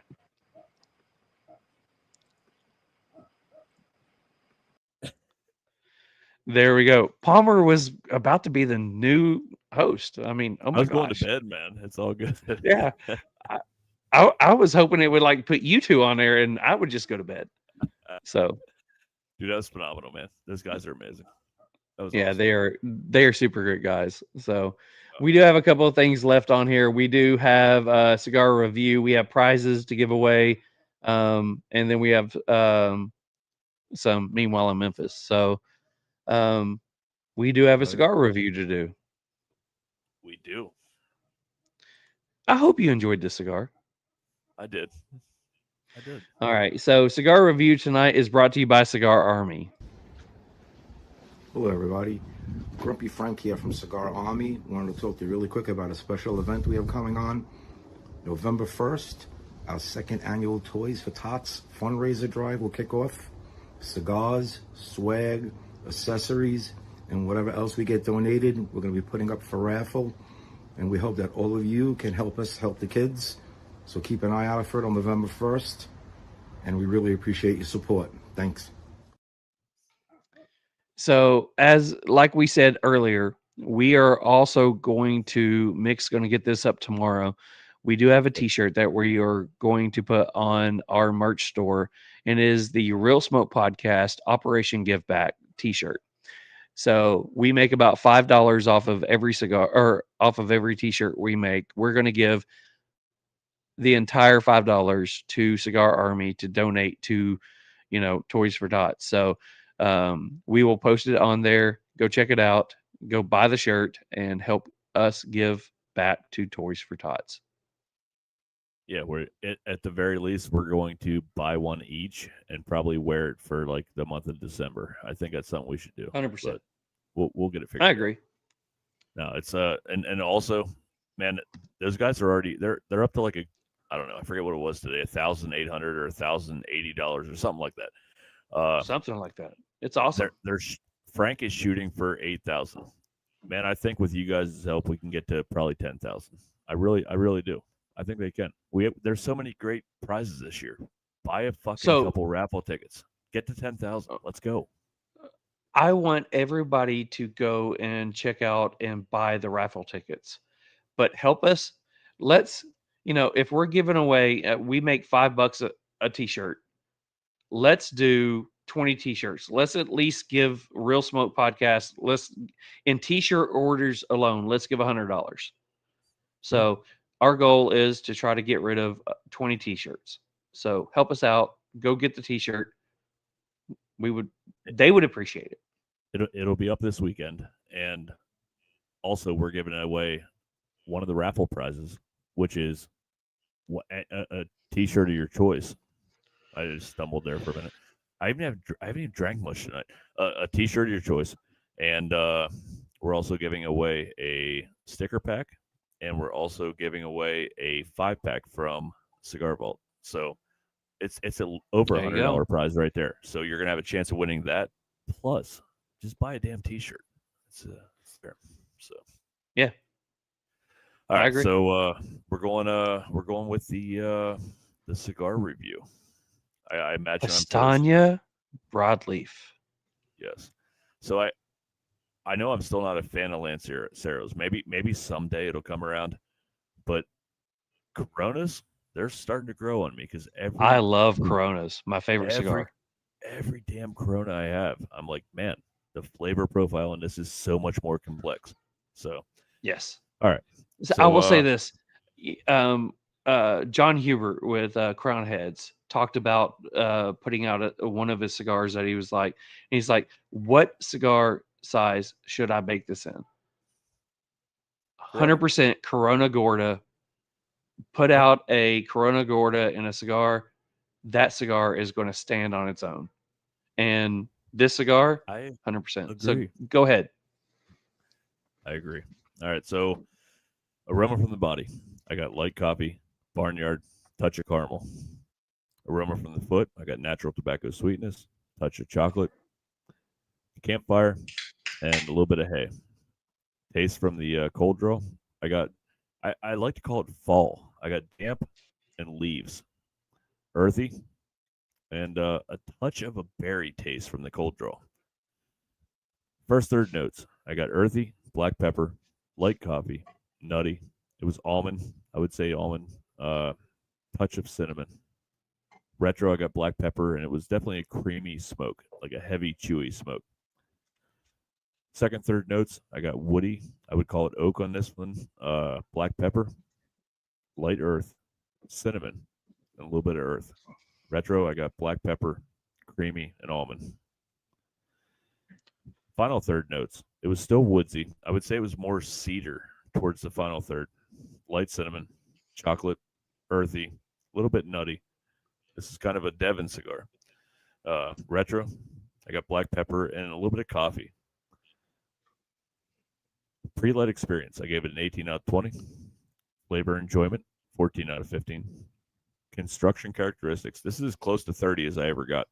But I got like the first third, I had a little bit of like, it was burning weird. And then it corrected itself and it was perfect the rest of the cigar. The smoke production and final thoughts, I gave it 32 out of 35. I gave it 91, which is exactly 91. what Palmer said I would guess it at. So, Palmer, there you go. All right. So I told you when I smoked the cigar that I absolutely love the cigar. Yeah. I would say one of my favorite cigars, if not my favorite cigar, is the Red Meat Lovers Club cigar. To me, same. This is a cigar that matches that profile very well, and I enjoyed it. So, aroma off the body: manure, tobacco, dark fruit. Aroma off the foot: sweet molasses and fruit. Taste off the cold draw: molasses, syrup, sweetness, and a pepper. First third notes: on the light, notes of earth, hay, and a slight sweet note. Into the first notes of earth, black pepper, and a slight sweet note. The retro brings earth and slight dark chocolate and a white pepper. The finish is long and leaving you with a slight salty cracker note and a slight pepper on the lips and the tongue. Draw is fantastic with a great burn. Ash holds tight, and the smoke is thick and full, and the strength is about medium plus. One of the things that I like that this is the first time that I've heard you talk about, and I say it a lot, is smoke is thick and chewy. And you said that for the first time that I've heard, and it was like, oh, okay, cool. That second, third, 100%. So, yes. So second, third notes. Notes up front is coffee, earth, mineral, and oak, followed by a salty sweet note. Excuse me, hiccups. Salty sweet note covers the palate. Long finish. The retro is molasses, white pepper, earth, and wood, followed by a faint dark chocolate. Draw is fantastic. Burn is slight and wavy, but no touch-ups. The ash holds the third, but messy. The smoke is thick, full, and chewy. Same thing. Cool. The final third is a lot of coffee, oak, salt, mineral, and a charred meat, followed by a faint sweet note in the background. The retro is oak coffee, salty, minerally, and a slight cinnamon note. We got the same cinnamon note. Finish is long, salty, meaty notes. Draw is still great. Burn had a couple of touch-ups, but the ash is messy, medium plus in strength. So when I go into pre-light experience, I gave it a 19 out of 20. Flavor enjoyment, I get a 14 out of 15. Smoke construction and characteristics, I give it a 28 out of 30. Smoke production, gave it a 5 out of 5. Overall experience, an 18 out of 20. Would I smoke it again? I would definitely buy a box. 9 out of 10. I gave mine a 93. So if you take your 91, my 93, we hit it right in the middle with a 92. The Real Smoke Podcast gives the Powstanie Broadleaf a 92. I love it, man. That's both their cigars that we've smoked on the show that are probably top 10 for us. I'm guessing. I'm not. I don't have it in front of me. It's going to be probably it's going to be 100% up there. Both top 10. That's impressive. I will say that when I go into my flavor enjoyments, I love the San Andreas that they did. To me, I like this one better. I started looking at the scores on it. The only thing that dropped it down was a couple of burn issues. But if it wouldn't have been it would have been literally the same exact scores, because I looked at it and the only thing that dropped it was a couple of burn issues, and it was 2 touch-ups. Yeah, me too. And it knocked it down 1 point. Yeah, literally 1 point. Yeah. But I will say I scored the San Andreas a 93. I scored this one a 93. So it was a couple of scores here and there that was in there. For me, on my personal notes, it's top 5. I love the cigar. I was somebody who enjoyed, Powstanie cigars. I liked them, but it wasn't until I started paying attention to them that I realized I absolutely enjoy them. I mean, they're some of my top 5 cigars that's out there. So I know Mikey talks about, he said, I don't give an F about what people score. And I appreciate that. I love the fact that he says that. But bro, great cigar. Great cigar. That's 2 now that I've smoked from them. And honestly, it's the only 2 I've smoked from them because we're so busy with smoking different cigars for different shows and different whatever. That's a 2 cigars when the War Bear comes out. Oh yeah. When this new War Bear comes out, I will tell you, I've had the other War Bear. When this one comes out, I want to know what you think. When this War Bear comes out, it has to be on here to smoke. I don't care if we had to bump something else. We have to smoke this one because if you like these two, that War Bear is going to be fantastic. Man, I know you said top 5 for both. I would say top 10 of my all-time cigars I've ever smoked. Hundreds of cigars. Top 10 for sure. Both the Broadleaf and the San 100%. Andreas fall in that top 10. And that's props to both those guys, man. It's great cigars. Josephus says, I guess we're doing a quickie tonight, only 3 hours. Shut up. I love you, Josephus. Shut up. That's our dude right there. Let me just say, Josephus, I mean, last week when everything went to shit, Josephus reached out to both of us, and I'm not going to say what the conversation was, but Josephus, thank you so much. I appreciate it. The love that you had and what you were willing to do, I appreciate you. Yeah. So Bravo. So we All do right, have some so, cigar. yeah. We have prizes to give away, don't we? We have prizes and a little meanwhile. Yeah. So prizes, we need to get those away. We do have two $25 gift cards from the Cigar Vault in Oakdale. Yeah, the Cigar Vault in Oakdale. It's a new month too. It is a new month. Everybody is open to win. It is. Is I it don't going to like be that. cigars with angel or hologram? They both are disqualified. I'm just saying. Just kidding. So prizes tonight are brought to you by Brooder Cigars. Listen up, Perf heads. Is if your cutter feels like a toy and your gear's got no soul, it's time to level up. Brooder Cigar Accessories. 100% American-made. Veteran-owned, built like a tank, passed down like a rifle. This ain't mass-produced junk. It's the Heirloom Collection. Precision-built with Grade 5 titanium, magnetic steel blades, magnetic action, and inlays so clean they'll make your humidor blush. Check out the Heirloom Ambassador, a semi-custom raw titanium anodized finished cutter with exotic woods like Purple Heart and Bolivian rosewood. Or the Heirloom Elite, a fully customizable cutter with Cerakote, abalone, two-tone layouts, every detail dialed in. Each piece is serialized, built with pride, made to outlive you. So if you're tired of plastic cutters and flimsy lighters, go check out Brooders. Hit their website. Get something that matches your smoke game. Brooders, where legacy meets grit. So I will say that I do hope that this new computer does not shit the bed and we're able to do this. So we do have 2 gift cards to give away. So let me go ahead and set up and let's see if I can do this. So we're real gonna quick, share screen. Go ahead. Well, real quick while you're setting that up. So Brooders, we did reach out to them. We're going to have them on a future show or do a short, quick live or something with them to talk about their company. We appreciate you guys supporting us.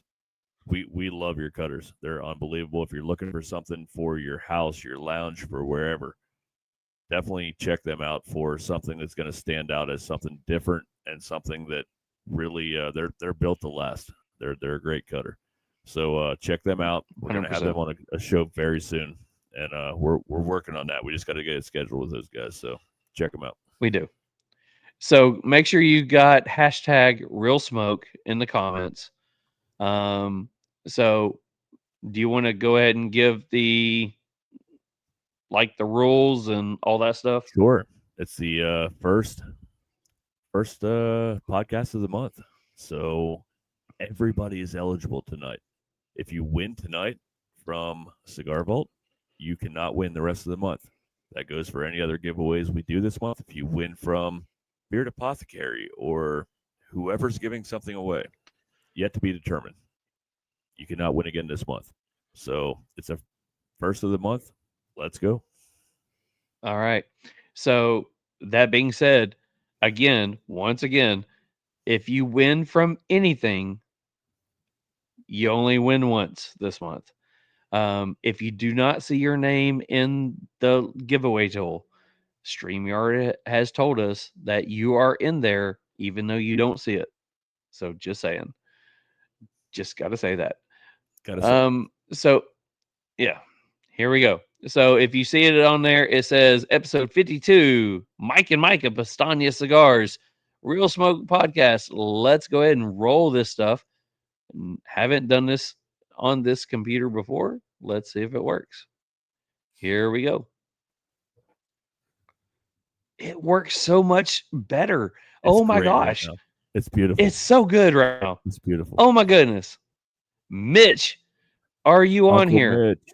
Uncle Mitch. Uncle Mitch. If Tell you're me on you here, stayed up past 11. please. Yes. Well, I mean, his Geritol didn't kick in till like 10:45. So.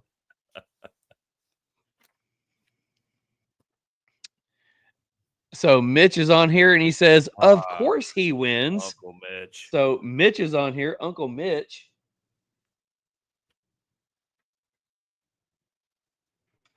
All right. So Mitch, you're on here. You know what to do. So you got to send Mick your mailing name, address, phone number, sperm sample. Send him your firstborn child. Go and make out with him. Come fondle his. Never mind. So just Uncle Mitch saying. didn't win anymore. I'm weirded out right now. What happened? You have to go and you have to touch him in his happy spot. All right, so it's been a good night, guys. We'll see you later. All right, so going into number 2. Here we go. I love that this is working so well. It's working. Oh my gosh. It didn't work this afternoon when we did this earlier. Get you really get your ends up. Go home. Get your ends up. Go home. Tell us that you do not want this because you win every month. Because get your ends up's awesome. I'm just saying. We're trying to give you a hard time. They're on here every week. Get you're on here. You have about 30 mixed seconds. It's not real seconds. It's mixed seconds. 1,000, 2 1,000. All right, so let's do this for real. 5 Mississippi, 4 Mississippi, 3. So if you're talking about Mississippi, wouldn't that be like 5 kiss your sister, 4 kiss your sister, 2 3 kiss your sister, 1 kiss your sister. Is it 30 seconds yet? I don't know. It's pretty close. I mean, there's been a lot of kiss your sisters in here. There has. My sister's old, so I don't really want to kiss her. I mean, it's kind so of is weird mine. anyway. Mine is 20.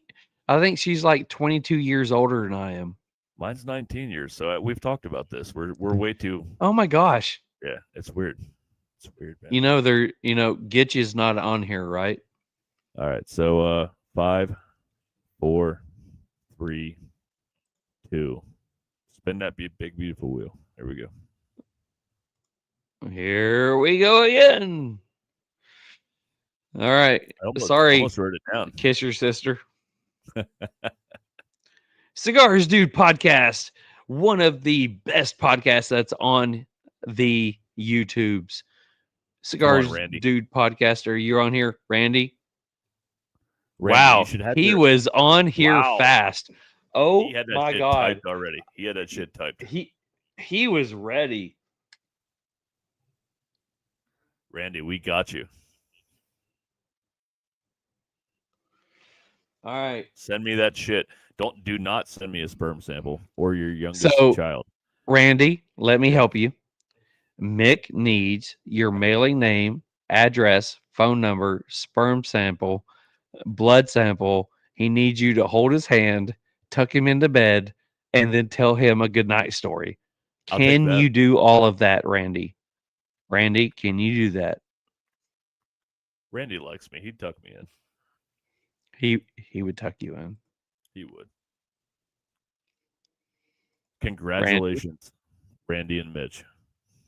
That's great. Nothing Wait, from Randy. Randy hasn't said that he would do that. So if Randy won't do that, I don't know if we can let him win. That's crazy.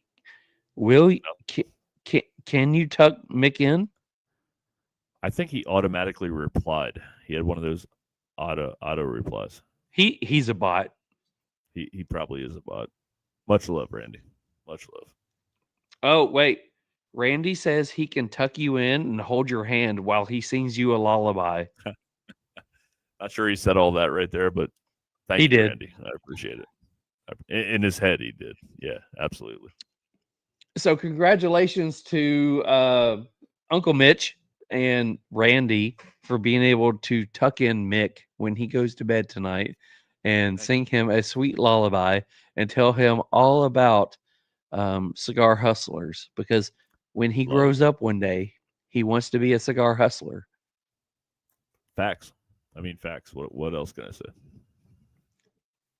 We all want to be a cigar hustler. I can might be the shortest straight up answer I've ever seen in my life, but thank you, Randy. I appreciate that. Josephus says, congratulations on another great show. Hey, Josephus, what'd you really think? Did you like it? Did you love it? Or was it just, I loved it. It was pretty awesome. I agree. All right. So we do have some Meanwhile in Memphis going on, don't we? We do. Do we really? Not as much as we usually do, but yes. Yes, we do. National Guard's here. Sadly, we don't I was about to say, sadly enough, I love the fact that we don't have so much Meanwhile in Memphis, but at the same time, I don't love that we don't have so much Meanwhile in Memphis. It's not as great, but I'll get into that after the great song and Haze Gray. All right, so Meanwhile in Memphis is brought to you by our family over at Haze Gray Cigars. Today we honor the men and women who stood the watch, carried the weight, and answered the call. From the flight decks to the front lines, your courage, sacrifice, and brotherhood built the very freedom we enjoy. At Haze Gray Cigars, we're proud to be veteran-owned, forged by service, and fueled by loyalty. This day isn't just remembrance, it's respect, it's gratitude, and it's family. To all who serve and still serve, we salute you. At Haze Gray Cigars, we proudly support our veterans and all who serve, past, present, and future. Your strength, sacrifice, and dedication inspire everything we do. From Haze Gray Cigars, thank you for your service.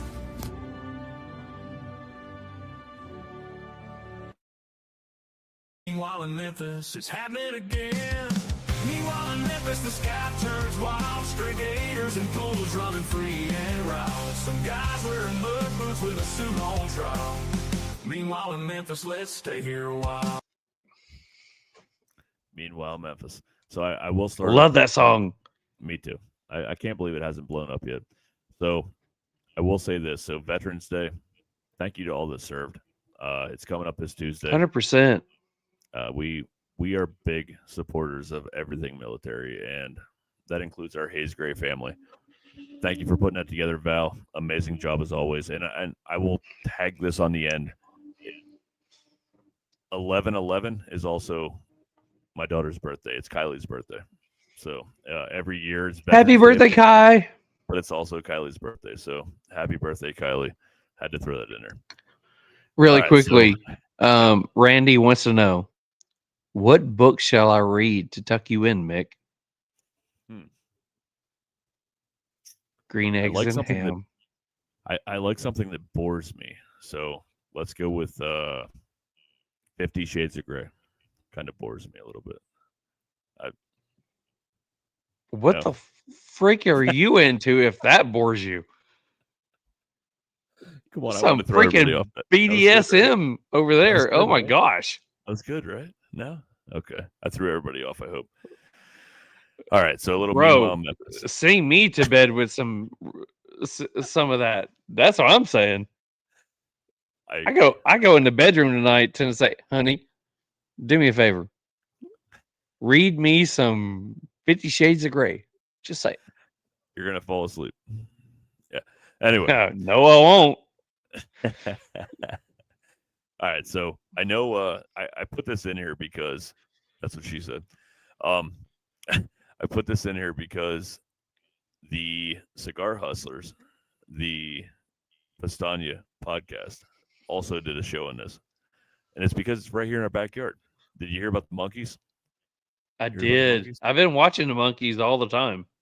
Yeah. So 2 out of 3 monkeys in Mississippi that have escaped were found dead, wildlife officials say. One of All them is of still on them the have loose. been found now. The Nope. last one's been found? The was last one's been today. found and today. The Oh. last one's been found and taken care of. Shit. So my story sucks. All right. Oh no. So in Jasper County, Mississippi, wildlife officials say Tuesday that 2 of the 3 monkeys that escaped in Mississippi Highway have died. According to Mississippi Department of Wildlife, Fisheries, Parks, authorities are still looking for the 3rd monkey after a truck carrying research monkeys crashed on October 28th in a rural area along Interstate 59. The crash sent wooden crates labeled as live monkeys spilling into nearby tall grass. Wildlife officials said that 8 of the 21 on board had escaped. 5 of the monkeys were recovered, while 3 escaped. Officials said on Tuesday that 2 of the 3 accounted for and deceased. A related story, a Mississippi woman kills an escaped monkey, fearing for her children's safety in her backyard. Shot him. Yeah. She said she shot and killed one of the missing monkeys after she saw it in the yard of her home near Highlandburg, Mississippi. It was not immediately known if the second monkey had died. So, all right. So the last one I was am found. 100%. Oh yeah. So Fuck. I mean, leave it to Mississippi. I love freaking Mississippi. So you have this lady. She's in bed. She's sleeping. Her 16-year-old kid comes out and says, "Hey, I think there's a freaking monkey out here." And she's like, "Okay, let me go see what's going on." She takes her freaking gun and she shoots the freaking monkey. Amazing. All right. So the next day, this preacher, when you watch him, he's in a t-shirt and camo cargo shorts. Oh yeah. He freaking takes out the second monkey.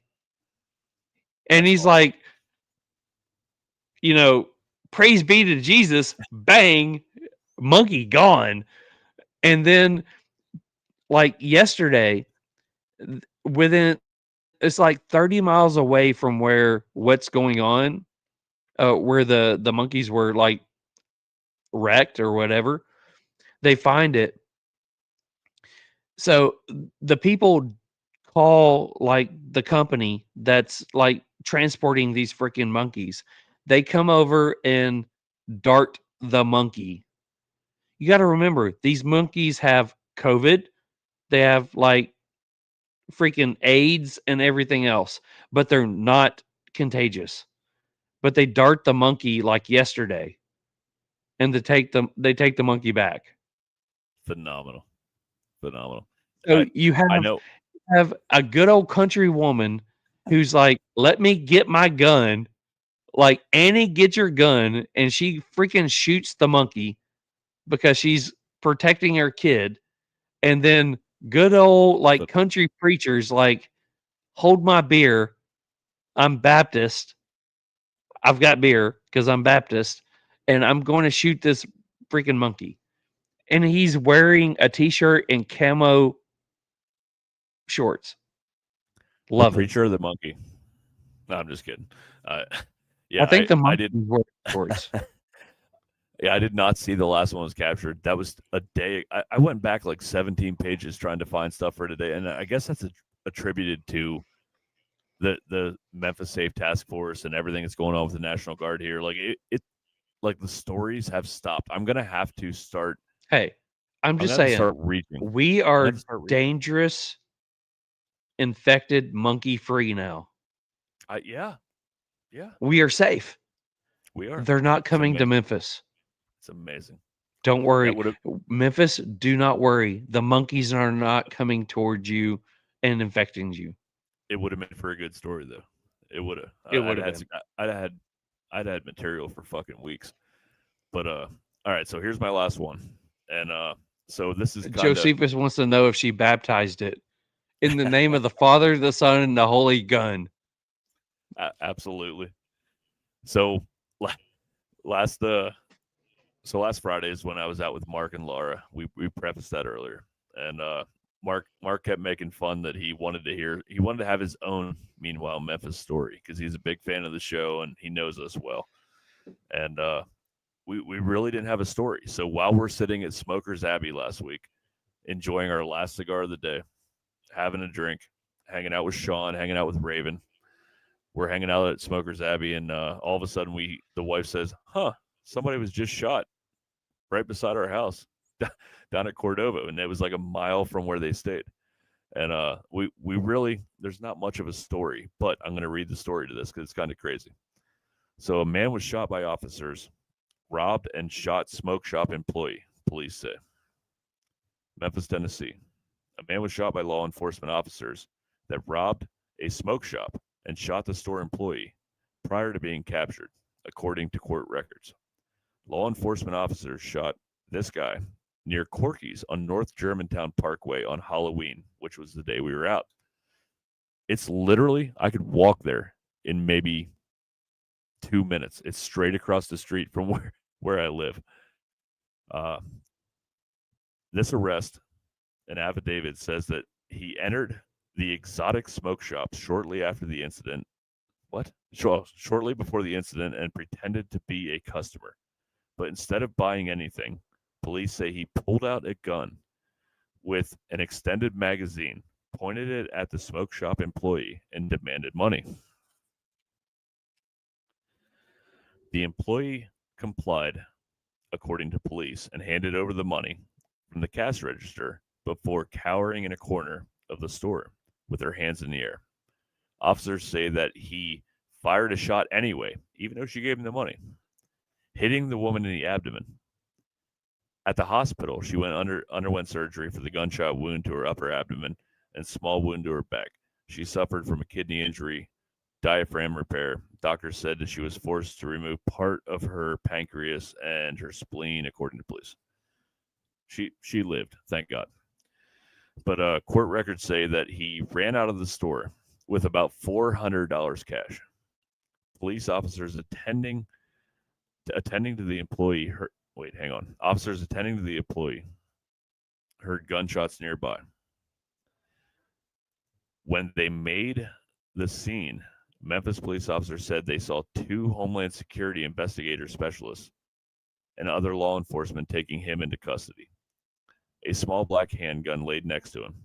The officers found $370 in his clothes, according to police. First responders rushed him to the hospital. No officers were injured during the incident. So, from what I heard from other stories, the officers were actually eating at Corky's next door to the smoke shop, and they heard the gunshots. They ran out and saw the guy running away from the scene. They tackled him. It was over, and that's how it went down. But just by God's grace, they were next door eating supper, and they heard the gunshots. And then they went in, attended to the lady, and she was good. No, she's not good, but she's good. She's gonna live. But regardless, like $370 cash is worth shooting somebody, even after they handed it over. Like Memphis, man, it's frustrating. Trust me, it's gotten better. It's gotten safer. My stories have suffered because of it, but I do believe a difference is being made in the great city of Memphis. So, meanwhile in Memphis, it's happening again. Meanwhile in Memphis, the sky turns wild. Stray gators and pools running free and wild. Some guys wearing mud boots with a suit on trial. Meanwhile in Memphis, let's stay here a while. All right, guys. So, really quickly, let's go over and finish up some stuff. 1, we do have the November 5-pack +1. So look at all the cigars that's on here. Check them out. Go back and listen to Mick explain what they are, because It's spot on. Use the code Real Smoke. Go do that one. We do want you guys to go check out go check out Cigar of the Month Club from Smoke Inn. They picked us up for another month. We do need somebody else to go sign up with them. Check out all the cigars that they got. Look at the code RSNEW. Get you a cutter lighter. Great value for what they got. And then last but not least, tomorrow we will have the Real Smoke Podcast Operation Give Back t-shirt, ugly t-shirt that we have on there. Every time anybody who buys one, $5 from every shirt will be donated to Cigar Army to give back for Toys for Tots. So all of those on there is up for grabs. Go check those out. Go help us out. Go do the thing. You know what to do. So, yeah. Love it. Every last bit of it, man. Yeah. I think we hit everything tonight, man. Everything. I feel good about it. I think we did. Everything. So huge thanks to Mikey and Mike, Palmer and Szczepankiewicz. In other words, the King and Big BDP. Thanks for jumping on here and gracing us with your presence. We greatly appreciate it. Next week we do have oh my gosh, it's Miguel and Norm. It is. We got Cigar Vault. Yeah, Cigar Vault's going to be on here next week. So they got some interesting and some fun stuff to announce that they've got going on. So come join us next week for that episode. So yeah, Mickey Mick. Thanks so much for everything tonight, guys.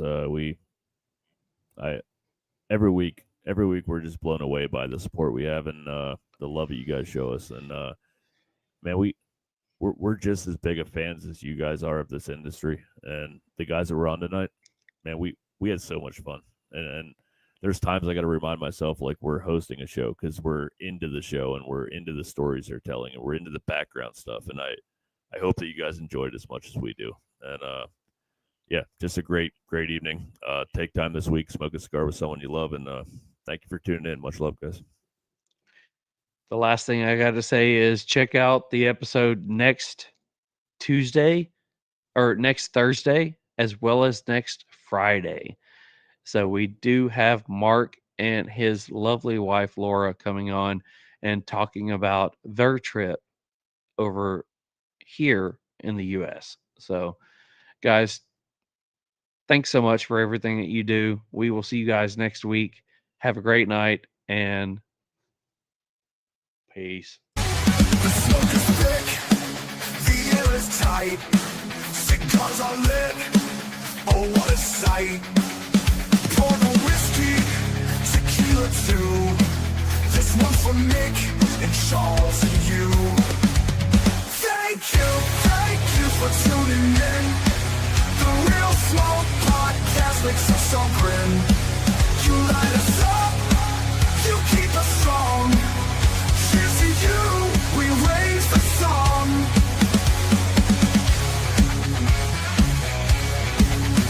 Conversations deep, the stories fly. Ashes fall, with spirits high. The gas is rolling, the penters flow. You've kept us burning, don't let it go. Thank you for tuning in. The Real Smoke Podcast makes us all grin. You light us up, you keep us strong. Cheers to you, we raise the song.